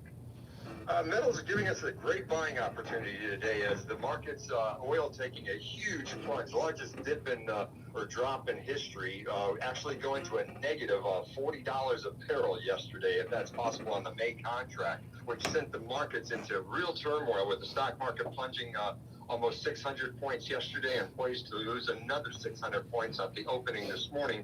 The metals are also being taken down. Strong U.S. dollar also giving some resistance to gold going higher right now, but again, gold is still gold, and it's doing what it's supposed to do. It's just still retaining its buying power for everyone, which means that it buys more gallons of gasoline than it used to. Yeah. Right now, yesterday we saw gold up $9.40, closing at $1,695.90. Silver was up 3 cents at $15.22 the ounce. Platinum was down $5, closing out the day at $7.74, and palladium was up $17 at $2,087. So what a difference a day makes. We got as I said, a great buying opportunity as gold came in hitting a low this morning of $1,655, currently trading at $1,663.90, about $32 down right now. Silver down 58 cents under that $15 number at $14.65 the ounce. Platinum down $51 at $7.23, and palladium down $285 at $1,802. So great buying opportunity. If you've been sitting on the sidelines waiting for this to happen, this is maybe a great day to come in and add to your positions in the gold and silver markets. This is a great time with the rest of the market still very much in turmoil. Oil in the June contract now is around $15, but I mean, yesterday we saw the May contract, which is expiring today, which was the big problem. Everybody had oil contracts and no place to store the oil, and that's then just literally they had to pay people to take their contracts and positions in this oil. So very strange economy. We've never seen anything like this in my history, and I don't think ever in history. And this is a time to be protecting yourself with the precious metals. Yeah, and hopefully we never see another time like this with a pandemic. I never would have. You know, the thing about the metals, gold and silver in particular, you see things come and go, companies and everything, and fads like baseball cards, right? You know, what is it about gold that keeps it so valuable after 5,000 years? What is it about gold, you think? Right, it's been the main store of real value once you go over and above any kind of money reserves. Yeah. And so everything else that they've tried to call money and keep it as a reserve in the form of a currency without gold backing it just appreciates to nothing eventually. Yeah, and, gold is just, it's amazing. And I'll tell you something, if you've never held an ounce of gold in your hand, you're missing out. I mean, it's heavy, it's valuable, you feel the value. Listen, give William Youngerman a call. His number, toll free, 1-800-327-5010. 1-800-327-5010. Online, WilliamYoungerman.com. You can also stop in, located in Boca, immediately east of US 1 Federal Highway, on the south side of Palmetto Park Road, on the first floor of the Bank of America building. All right, William Youngerman, we will talk tomorrow. Okay, have a great day. All right, take care, take care. Yeah, I know some of you have been calling. If you'd like to call back, please do. We're having some phone issues, so I can only take one call at a time while this is getting worked out. But you know what? I kind of like it. You know, when I'm only taking one call at a time, like our phones, there's been some issues technically that's being worked on in the studio. I like it this way. It makes it easier for me to coordinate everything. This story here that I played the clip of with John Roberts and the guy in the mask. You know, the guy in the mask at the White House that John Roberts was really annoyed with for wearing the mask, and then the guy with the mask that works for the White House talked about they've all been vaccinated. You know, I've been wondering about this guy because I watch online. Sometimes I watch on the White House YouTube channel. Sometimes I watch Right Side Broadcasting. You know, there's a Fox affiliate out of Phoenix. And a lot of times you'll get to see the press briefing room quite a while before the briefing starts. And this guy with the mask, there's been two of them, have been coming out doing setups for quite some time. The last, I don't know, about 3 weeks, 2-3 weeks in these briefings. And now I'm starting to wonder, is this guy in the mask and setting up the White House briefing room, is he kind of like a liberal Democrat activist that's wearing the mask to make a statement on the live feeds? Ray and Sunrise, my goodness, some breaking news from this John Roberts hot mic moment in the briefing room, huh? Right away, you're on the cutting edge again, Brian. Well, my wife is. My wife found it. My wife found it, and she sent it to me, so give credit to my wife. You know, you have larger numbers, but this started on Sunday night. Steve Hilton, on his program, he mentioned it's a Stanford test. There was a place, Santa Clara County, I think it was. Yeah. Anyway, but it's in California. They had 3,200 people were tested. This is an antibodies test. That's the key to this whole thing.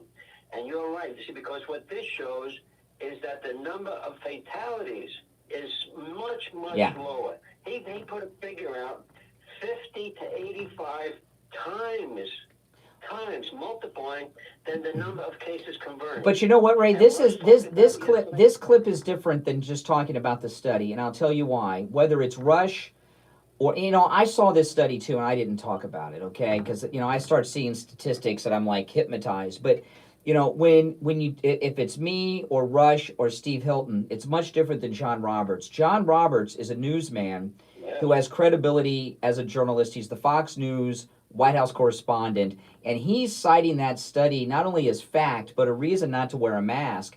And then you've got the guy from the White House with the mask saying we've all been vaccinated here anyway. This is huge. I know they've all been treated some. No, he said vaccinated. He said vaccinated. Vaccinated, yeah. That's a whole new ball game, as you're pointing out. It's a whole. But Brian, I have an axe to grind here. Uh-oh.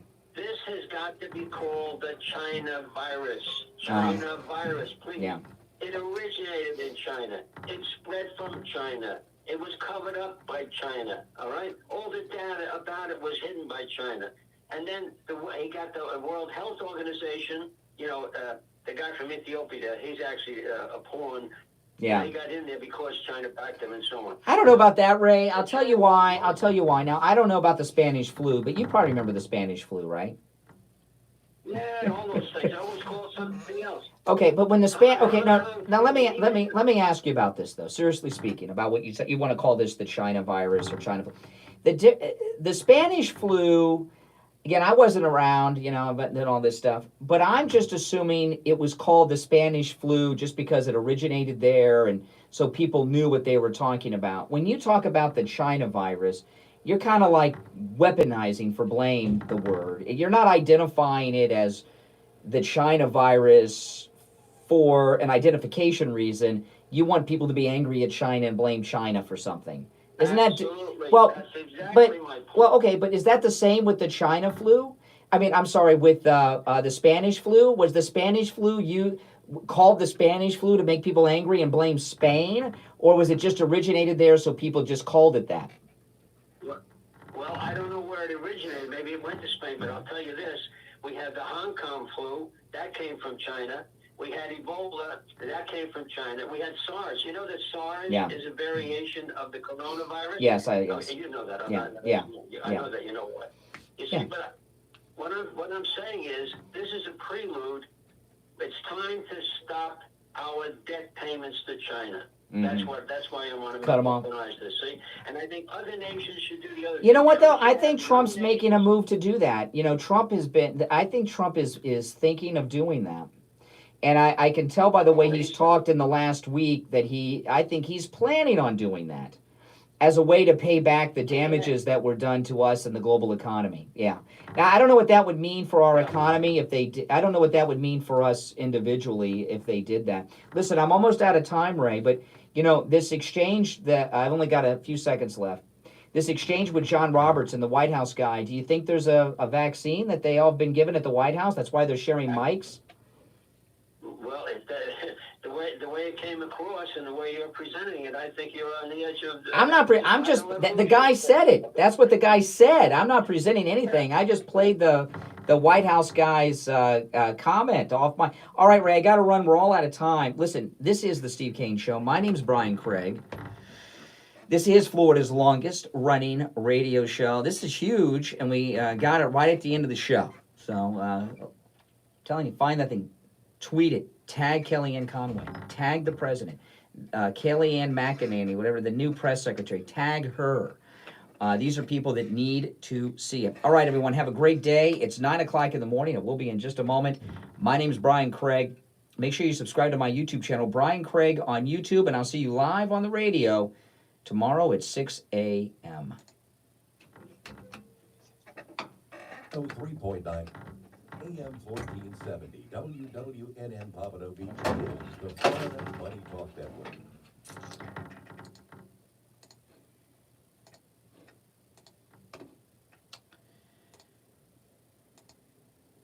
And that's it. All right, guys. Hey, listen, thanks for tuning in. If you're not subscribed, why are you not subscribed, right?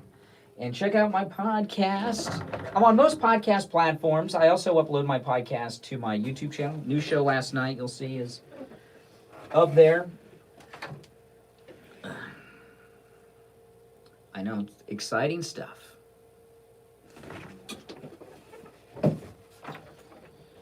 See, I take this mic home, my favorite microphone. I've had that microphone for 22 years. You guys see my watch? Here's my watch. Look, it's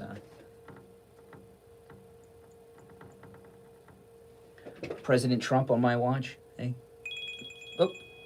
I want to see that. Hello? Hello? Hey, is this Brian Craig? It is Brian Craig. Yes, who's this? Good, good. What can I do for you? Yeah. What can I do for you? I was looking for Tom Trenton's phone number, and I haven't been able to find it. I'm gonna give you. I don't have it offhand where I'm at right now, but I'm gonna give you the number of our radio studio in Boca, and he's on the radio at 11. And if you call them, and you give them your number, they'll give it to Tom. It's 888 565 1470. Okay?